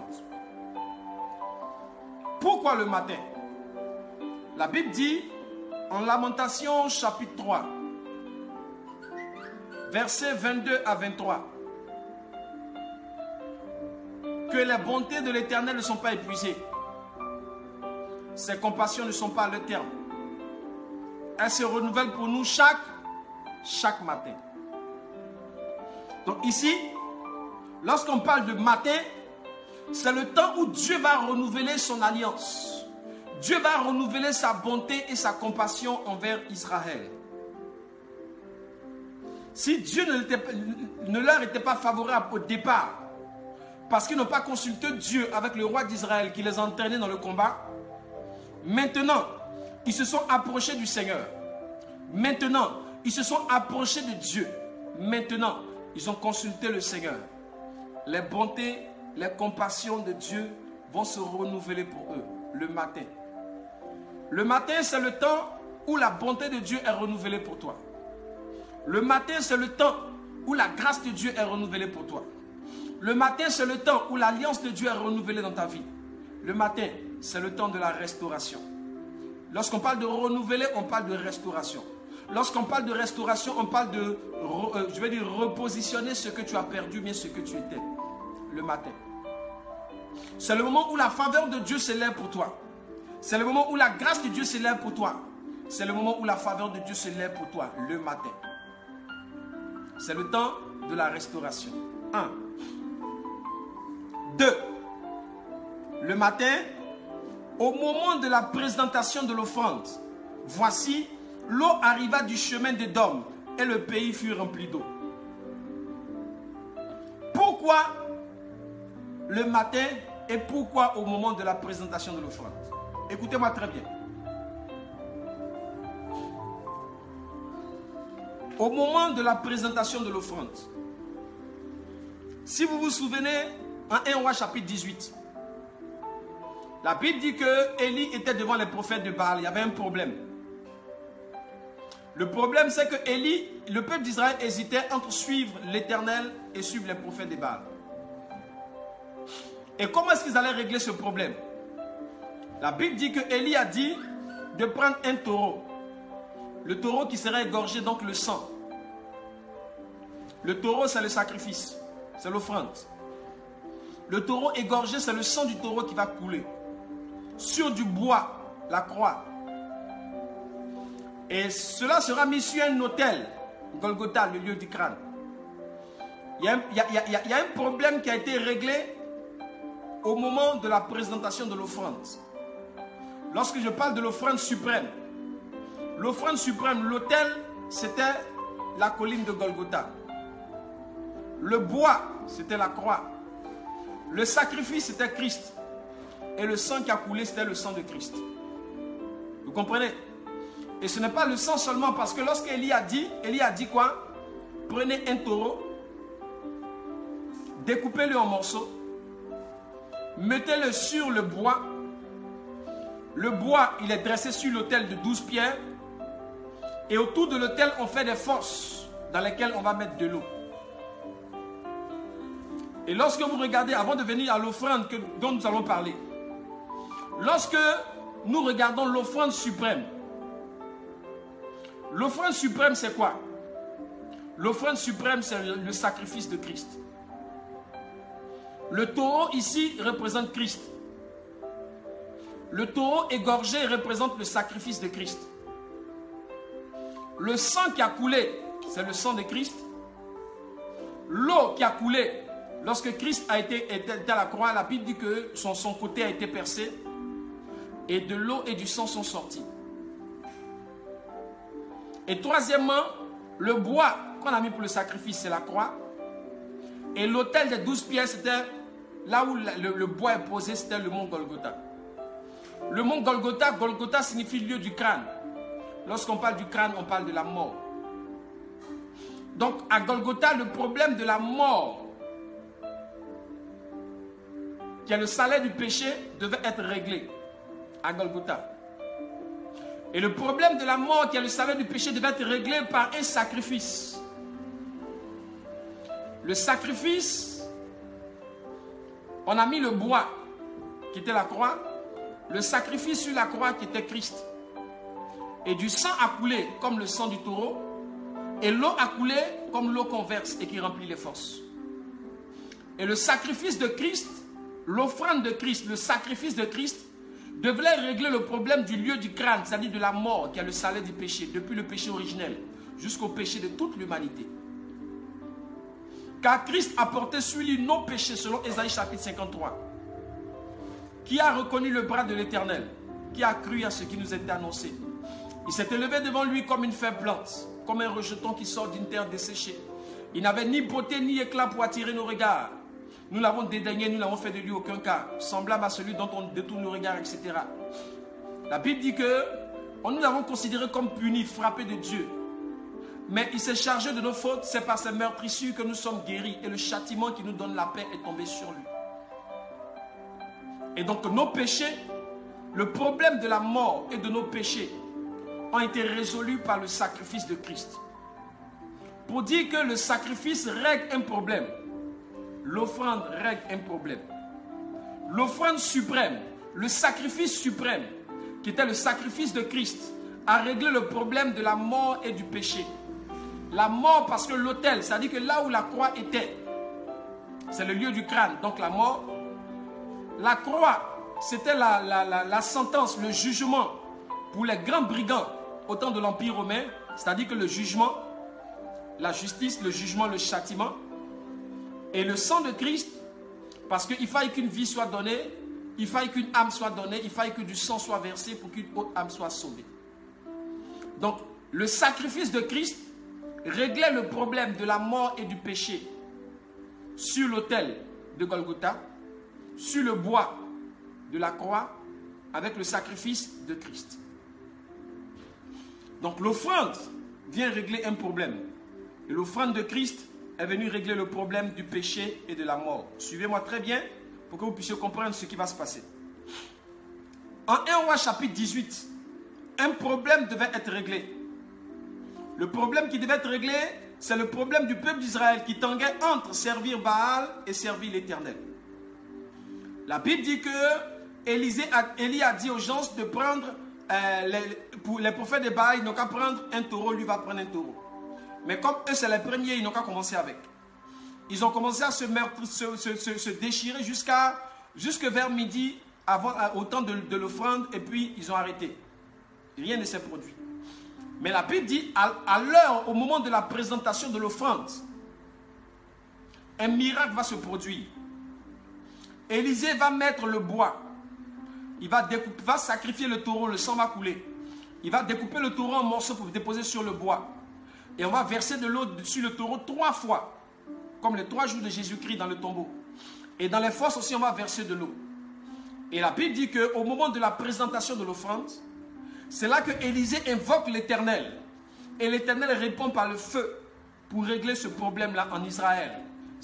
Quant à savoir s'il fallait marcher avec Dieu ou bien ne pas marcher avec Dieu. L'offrande, c'est-à-dire au moment de la présentation de l'offrande, l'offrande là est venue régler un problème en Israël. 1. Ça c'est 1 Roi chapitre 18. Deuxièmement, l'offrande suprême. Car Jean 3,16, car Dieu t'a tant aimé le monde qu'il a donné son Fils unique Jésus-Christ, afin que quiconque croit en lui ne périsse point, mais qu'il ait la vie éternelle. L'offrande de Christ est venue régler un problème. Le problème de la mort, Golgotha, le lieu du crâne. Le problème du jugement par la croix, quel était le jugement du peuple romain pour tous les brigands, et le problème du péché par le sang de Jésus-Christ qui a coulé. Donc, il y avait un jugement qui était contre nous, et ce jugement, c'était à cause du péché. Et le péché nous conduisait à la mort, le lieu du crâne Golgotha. Le jugement, c'est la croix. Mais le sang de Jésus-Christ est venu afin de nous libérer de ce jugement. Il est venu régler le problème de la mort et du péché. L'offrande, le sacrifice vient régler un problème. À l'heure de l'offrande, en 1 Roi chapitre 18, la Bible dit qu'un problème a été réglé. Le problème du fait que le peuple d'Israël doit se détourner des Baals pour s'attacher à Dieu. Dans le sacrifice suprême de Christ, par l'offrande de Christ, un problème a été réglé. Le problème de la mort et du péché a été réglé. Ici encore, en 2 Rois chapitre 3, la Bible dit que, qu'est-ce qui va se passer? À partir du verset 20. Or, le matin, au moment de la présentation de l'offrande, voici, l'eau arriva du chemin d'Édom et le pays fut rempli d'eau. Le miracle s'est produit en 1 Roi chapitre 3, verset 20. À quel moment? Le matin, mais à l'heure de la présentation, au moment de la présentation de l'offrande. Ça veut dire que le peuple d'Israël va venir présenter son offrande. Le peuple d'Israël va venir faire son adoration, va venir présenter son offrande. Mais c'est à l'heure de la présentation de l'offrande que la prophétie a été exaucée, que la prophétie s'est réalisée, que le miracle s'est produit et que le problème a été réglé. Je suis en train de nous dire que l'offrande vient régler un problème. Ceux qui ne comprennent, qui n'ont pas compris grand chose à ce que c'est que l'offrande, écoutez-moi très bien, avant qu'on ne termine et qu'on ne puisse prier pour ceux pour qui on doit prier. L'offrande que vous faites, ce n'est pas une quête. Une quête, c'est une cotisation où chacun donne ce qu'il veut comme il veut. L'offrande, c'est le sacrifice que tu présentes à Dieu. Le sacrifice, c'est l'offrande rituelle à une divinité, avec destruction de ce sacrifice ou abandon total. C'est ça. Ton sacrifice là, c'est l'offrande que tu donnes à Dieu. L'offrande est soit détruite complètement, soit tu l'abandonnes complètement entre les mains de Dieu. Mais sache que l'offrande que tu apportes là, l'offrande là vient régler un problème. Parce qu'il y a un transfert. Je t'explique. En Lévitique chapitre 1er, la Bible dit, en Lévitique chapitre 1er, versets 1 à 4. On va le lire et puis on va terminer avant de prier. Pour que vous puissiez bien comprendre quelque chose, écoutez très bien, ouvrez votre esprit et puis vous allez comprendre quelque chose de vraiment très très très important. Lévitique chapitre 1er, à partir du verset 1er. L'Éternel appela Moïse de la tente d'assignation. Il lui parla et dit, c'est Dieu qui parle à Moïse, suivez très bien. Parle aux enfants d'Israël et dis-leur, lorsque quelqu'un d'entre vous fera une offrande, lorsque, ça veut dire que l'offrande, ce n'est pas à tout moment, tous les jours, à toutes les heures. Il y a un moment, il y a un temps bien défini où on apporte l'offrande. Lorsque quelqu'un d'entre vous fera une offrande, donc l'offrande, ce n'est pas forcé, c'est quelqu'un selon ses moyens, qui de tout son cœur, de façon volontaire, de façon délibérée, vient donner quelque chose au Seigneur. Quelque chose qui ne t'est pas imposé, quelque chose pour lequel on ne t'a pas forcé, mais toi-même, de façon personnelle, délibérée de ton bon cœur, tu viens offrir à Dieu. La Bible dit, il offrira du bétail, du gros ou du menu bétail. Pourquoi du bétail? Le bétail, vous allez comprendre, parce que c'est un animal qui a le sang. Parce que le sacrifice se fait toujours par le sang. Suivez-moi bien. Verset 2. Si son offrande est un holocauste de gros bétail, il offrira un mâle sans défaut. Ça veut dire que l'offrande que tu fais là ne doit pas avoir un défaut. Je vais vous l'expliquer. Il offrira à l'entrée de la tente d'assignation devant l'Éternel pour obtenir sa faveur. Donc l'offrande que tu fais là, c'est pour régler un problème. Tu dois obtenir la faveur de Dieu pour régler un problème. L'offrande que tu fais, ce n'est pas pour enrichir le pasteur. L'offrande que tu fais, ce n'est pas pour nourrir le pasteur. L'offrande que tu fais, ce n'est pas parce que tu dois te montrer ou bien parce que tu as entendu dire seulement. L'offrande que tu fais règle un problème dans ta vie. Dans la faveur de Dieu que tu obtiens par ton offrande, il y a des problèmes qui seront réglés. Écoute-moi bien, verset 4. Il posera sa main sur la tête de l'holocauste qui sera agréé devant l'Éternel pour lui servir d'expiation. Donc le sacrifice qu'il envoie, il pose sa main sur la tête de la bête. En posant sa main sur la tête de la bête, ses péchés sont transférés dans la bête. Et comme la bête a reçu ses péchés, le péché n'est plus sur lui mais sur la bête. Or, le salaire du péché, c'est la mort. Donc, il faut que la bête soit tuée. Il faut que la vie de la bête soit prise. Il faut que son sang verse pour que lui, son sang soit sauvé. Donc, le sacrifice qu'il est en train de faire, l'offrande qu'il est en train de faire, est en train de régler un problème dans sa vie. L'offrande qu'il est en train de faire va le délivrer de son péché. L'offrande qu'il est en train de faire va lui servir d'expiation. L'offrande qu'il est en train de faire va attirer sur sa vie la faveur de Dieu. L'offrande qu'il est en train de faire va régler un problème dans sa vie. C'est un transfert. Pendant qu'il fait l'offrande, il donne quelque chose. En retour, Dieu lui donne quelque chose. Pendant qu'il donne l'offrande, ayant imposé sa main sur la bête, il communique ses péchés à la bête et la bête est tuée. En retour, Dieu lui donne la vie.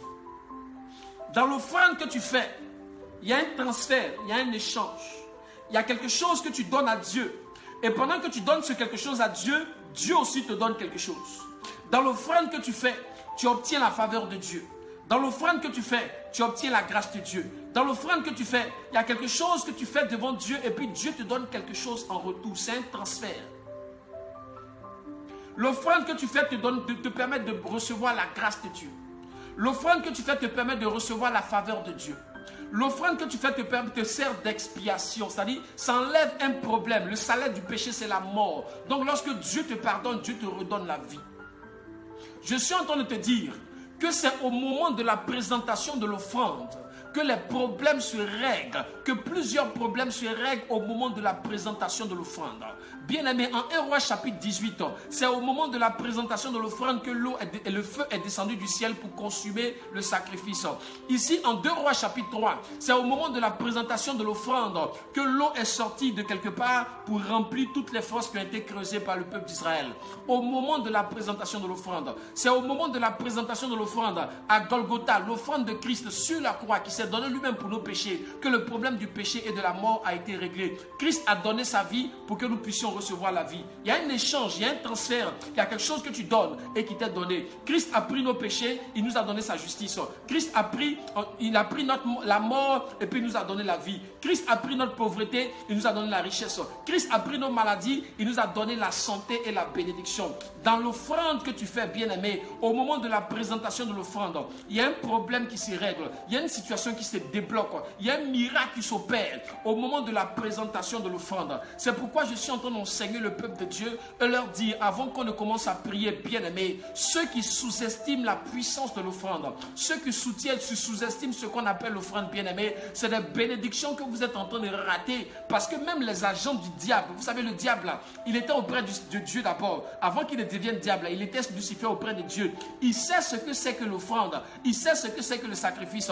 Vous n'avez pas remarqué, élection présidentielle en Afrique, il n'y avait même pas d'élection présidentielle, Coupe d'Afrique seulement, Coupe du monde, regardez, les gens font des sacrifices, les enfants disparaissent, Coupe d'Afrique, Coupe du monde, il y a des sacrifices, les albinos disparaissent, les enfants disparaissent, élection municipale, élection législative, élection présidentielle, c'est grave, les gens sont enlevés, il y a des sacrifices rituels, on dit on a trouvé telle personne ici, son cœur n'est pas là, sa langue n'est pas là, ils ont sacrifié telle personne, on a égorgé telle personne dans tel coin. Pourquoi est-ce que vous pensez que tous ces sacrifices-là se font avant de pouvoir faire des élections présidentielles, avant de pouvoir faire des élections législatives, avant de pouvoir faire des élections municipales, ou bien avant d'aller jouer en Coupe du monde, bien en Coupe d'Afrique? Parce que l'offrande là doit régler un problème, le sacrifice là doit régler un problème. Satan le sait, le diable le sait, les démons le savent. C'est pourquoi ceux qui vont rencontrer le féticheur dit fais sacrifice de bœuf, fais sacrifice de mouton, fais sacrifice de poulet, parce qu'ils savent que l'offrande là va régler un problème. Le diable le sait et il ne veut pas que les enfants de Dieu soient bénis. C'est pourquoi le diable endurcit les cœurs des chrétiens pour qu'ils soient difficiles et durs sur les offrandes, afin qu'ils ratent leur bénédiction, afin que plusieurs problèmes ne soient pas réglés. Enfants de Dieu, écoute-moi très bien. Homme de Dieu, serviteur de Dieu, servant de Dieu, écoute-moi très bien. Chrétien ou non chrétien, écoute-moi très bien. Par ton offrande, par ton sacrifice, il y a un problème qui est réglé par ton offrande. Il y a un échange, il y a un transfert par ton offrande. Il y a un échange, il y a un transfert par ton offrande. Le diable ne veut pas que tu sois béni. C'est pourquoi il endurcit ton cœur. Il connaît la puissance de l'offrande. Il connaît la loi qui est dans l'offrande. Il sait que pendant l'offrande, il y a un transfert. Il sait que pendant l'offrande, il y a des problèmes qui sont réglés dans ta vie pendant l'offrande, au moment de la présentation de l'offrande. Parce qu'au moment de l'offrande, bien-aimé, au moment de la présentation de l'offrande, il y a la faveur de Dieu que tu reçois, il y a l'expiation que tu reçois, il y a la grâce de Dieu que tu reçois, il y a un transfert qui se fait, bien-aimé. La maladie est enlevée, la guérison vient, la pauvreté est enlevée, la richesse vient, le péché est enlevé, la sanctification, la sainteté vient, ou bien l'expiation, mais l'approbation vient. Au moment de la présentation de l'offrande, bien-aimé, le diable le sait, c'est pourquoi il endurcit le cœur de plusieurs chrétiens qui ont du mal à donner dans la maison de Dieu. Pour que, écoutez-moi bien, vous n'avez pas remarqué que les païens sont plus riches que les chrétiens, vous n'avez pas remarqué que les musulmans sont plus riches que les chrétiens, vous n'avez pas remarqué que plusieurs mystiques sont plus riches que les chrétiens, vous n'avez pas remarqué que plusieurs païens sont plus riches que les chrétiens. Les chrétiens souffrent beaucoup de la pauvreté. Lorsqu'on parle de pauvreté, il y a un proverbe, il y a un adage même qui dit pauvre comme un rat d'église. Pourquoi pas pauvre comme un rat de mosquée? Pourquoi pas pauvre comme un rat de féticheur? Et puis on dit pauvre comme un rat d'église. Parce que les gens ont remarqué qu'il y a la pauvreté dans l'église. Les chrétiens souffrent de la pauvreté. Les chrétiens souffrent de la misère. Les chrétiens crèchent. Chaque jour, c'est eux qui chantent. C'est eux qui sont à l'église. C'est eux qui ont les grosses bibles. Mais ils sont pauvres. Ils sont endettés. Plusieurs sont misérables. Plusieurs sont pauvres. Plusieurs sont endettés. Plusieurs croupissent sous le poids des dettes. Plusieurs ne savent même pas comment ils vont s'en sortir. Plusieurs ne peuvent même pas payer leur maison. Ils ont du mal à manger. Ils ont du mal à s'habiller. Ils ont du mal à faire des réalisations. Ils sont tout le temps en train de tendre la main. Pourtant, c'est eux qui chantent toujours. C'est eux qui vont toujours à l'église. Et bien aimé, je suis en train de vous dire que le diable était auprès de Dieu. Il connaît la puissance de l'offrande. Il connaît le problème qui se règle pendant l'offrande.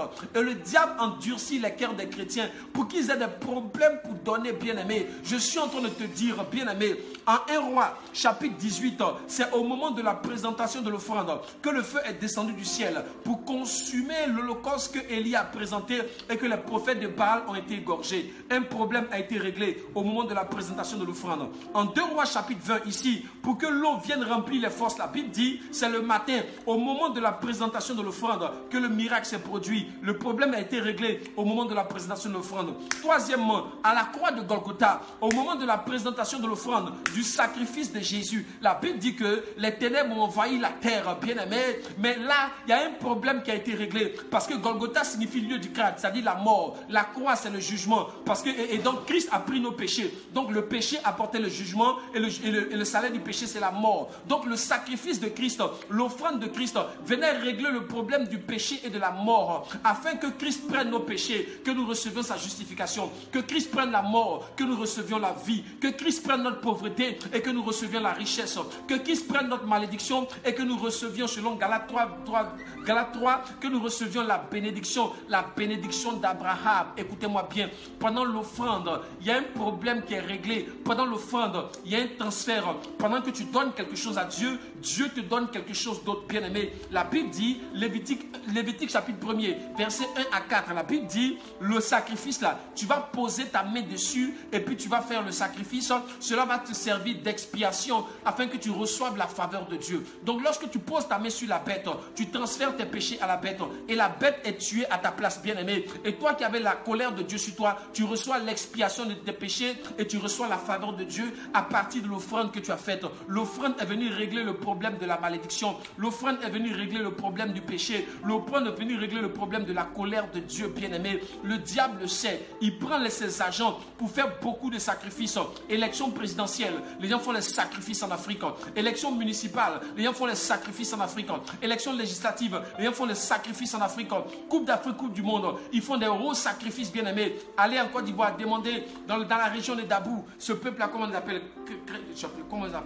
Il y a un village là, à Kradjo, voilà, à Kradjo, qui est réputé pour sa sorcellerie, avant que la Côte d'Ivoire n'aille jouer les Coupes d'Afrique, etc., qui est réputé pour ça, bien-aimés, parce qu'ils savent que le sacrifice qu'ils vont faire là, doit régler un problème pour leur donner la victoire, bien-aimés. Le sacrifice que tu fais, l'offrande que tu fais règle un problème pour te donner la victoire. Le diable le sait, c'est pourquoi il endurcit ton cœur. Tu es capable de te coiffer pour 10 000 francs et puis donner une offrande de 25 francs. Tu es capable d'acheter des habits pour 100 000 francs et donner une offrande de 50 francs. Tu es capable d'acheter des bijoux pour 250 000 et donner une offrande de 500 francs, bien-aimés. C'est pourquoi les chrétiens croupissent sous la misère, sous la pauvreté. Les chrétiens croupissent dans les difficultés financières. Ils n'arrivent pas à s'en sortir et ils ne comprennent pas pourquoi. Les agents du diable ont compris. C'est pourquoi ils sont prêts à tous les sacrifices.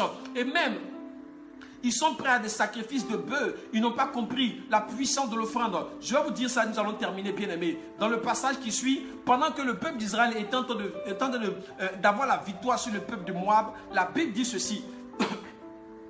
La Bible dit ceci. Vous allez comprendre que le roi de Moab, suivez très bien les versets 20, 21, 22, là-bas jusqu'au verset 27, la Bible dit, le roi de Moab, pendant qu'il était en train de perdre le combat, il a pris son premier fils, son fils aîné, l'héritier de son trône, il a égorgé sur une muraille. En même temps, le combat a changé de visage. Pendant qu'Israël était en train de le détruire, pendant qu'Israël était en train de le vaincre, la Bible dit qu'il a fait une offrande, il a fait un sacrifice sur la muraille. L'héritier de son trône, son premier fils, il a égorgé son premier fils. Le combat a changé de visage. Pourquoi? À partir du sacrifice qui a été fait, le combat a changé de visage. Je suis en train de vous dire, bien-aimés, l'offrande que vous faites vous règle des problèmes pour vous. C'est un transfert. Dieu veut vous bénir. Dieu veut vous ouvrir des portes. Dieu veut vous donner accès auprès des grands. Les présents d'un homme lui donnent accès auprès des grands selon le livre des Proverbes. Les présents d'un homme lui ouvrent les portes et lui donnent accès auprès des grands. Comment croyez-vous qu'un homme épouse une femme? Il va venir faire d'abord, il va venir lui parler d'abord. Ça, c'est l'offrande de sa bouche. Il va lui faire des cadeaux. Il va l'inviter au restaurant. Il va lui offrir des bijoux, des pagnes, etc. Il va être gentil. Sans offrande. Bien aimé, tu ne croises pas une femme comme ça, puis tu lui dis, suis-moi à la mairie, et puis elle te suit. Non. Tu dois gagner son cœur. Et la façon de gagner son cœur, là, bien-aimé, ton offrande est là-dedans. Tu dois savoir lui parler. Tu dois être gentil. Tu dois savoir lui faire des présents, bien-aimé. C'est au bout de tout ça, si elle est convaincue, elle va accepter de te suivre à la mairie. Mais sans investissement, sans offrande, tu ne gagneras jamais le cœur d'une dame. Jamais. Même si tu as les yeux les plus beaux, tu ne gagneras jamais le cœur d'une dame. Il y a des choses que tu vas lui apporter. Il y a des choses que tu vas lui donner. Ce n'est pas qu'elle soit matérialiste. Non. C'est ton investissement afin de gagner son cœur. Tu vas l'inviter au restaurant. Tu vas l'inviter à manger. Tu vas l'inviter à sortir, à aller au parc, etc. Tu vas lui offrir des cadeaux, des bijoux, des pagnes, des présents, etc. Tu vas lui donner des recharges, beaucoup de choses comme ça. Tu t'investis dans sa vie. C'est quand elle voit tout ça là. Et puis elle croit qu'elle peut te suivre là. C'est là qu'elle te suit.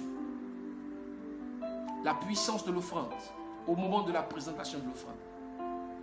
C'est pourquoi ceux qui sont difficiles dans les offrandes, c'est rare qu'ils percent. C'est rare qu'ils prospèrent. C'est rare qu'ils aillent loin. C'est très rare. Ceux qui serrent la main, qui serrent la poche, c'est difficile que vous puissiez arriver à un certain niveau de prospérité. C'est impossible. Même Dieu, lorsqu'il a voulu bénir Abraham en Genèse chapitre 22, Dieu lui a demandé l'offrande de son fils Isaac. L'offrande règle un problème. L'offrande règle des problèmes. C'est un transfert. C'est pourquoi, à celui qui donne, il sera donné. Celui qui plante, il récolte. Celui qui sème, il moissonne. Celui qui arrose est arrosé. Si tu as besoin de moisson, il faut que tu sèmes. Si tu as besoin qu'on te donne, il faut que tu donnes. L'offrande règle beaucoup de choses. C'est pourquoi les chrétiens qui ne donnent pas les dîmes, les chrétiens qui ne font pas d'offrande, les chrétiens qui ne font pas de dons, qui ne font pas de libéralité, qui n'aident pas ceux qui sont dans la difficulté, etc., qui ferment leur cœur, qui gardent leur argent, qui sont avares, qui préfèrent manger, s'habiller, ils se prennent soin d'eux avec les produits cosmétiques, plus que payer leur dîme ou bien donner leur offrande, bien aimé. Il y a des problèmes desquels vous ne sortirez jamais. Il y a des niveaux de bénédiction que vous n'atteindrez jamais. Jamais. Au grand jamais. C'est pourquoi comprenez cette parole et comprenez cette pensée. Que la grâce du Seigneur soit avec vous et que Dieu vous bénisse. Au nom de Jésus-Christ de Nazareth. Amen. Que la grâce du Seigneur soit avec vous et que Dieu vous bénisse abondamment dans le nom puissant de Jésus-Christ.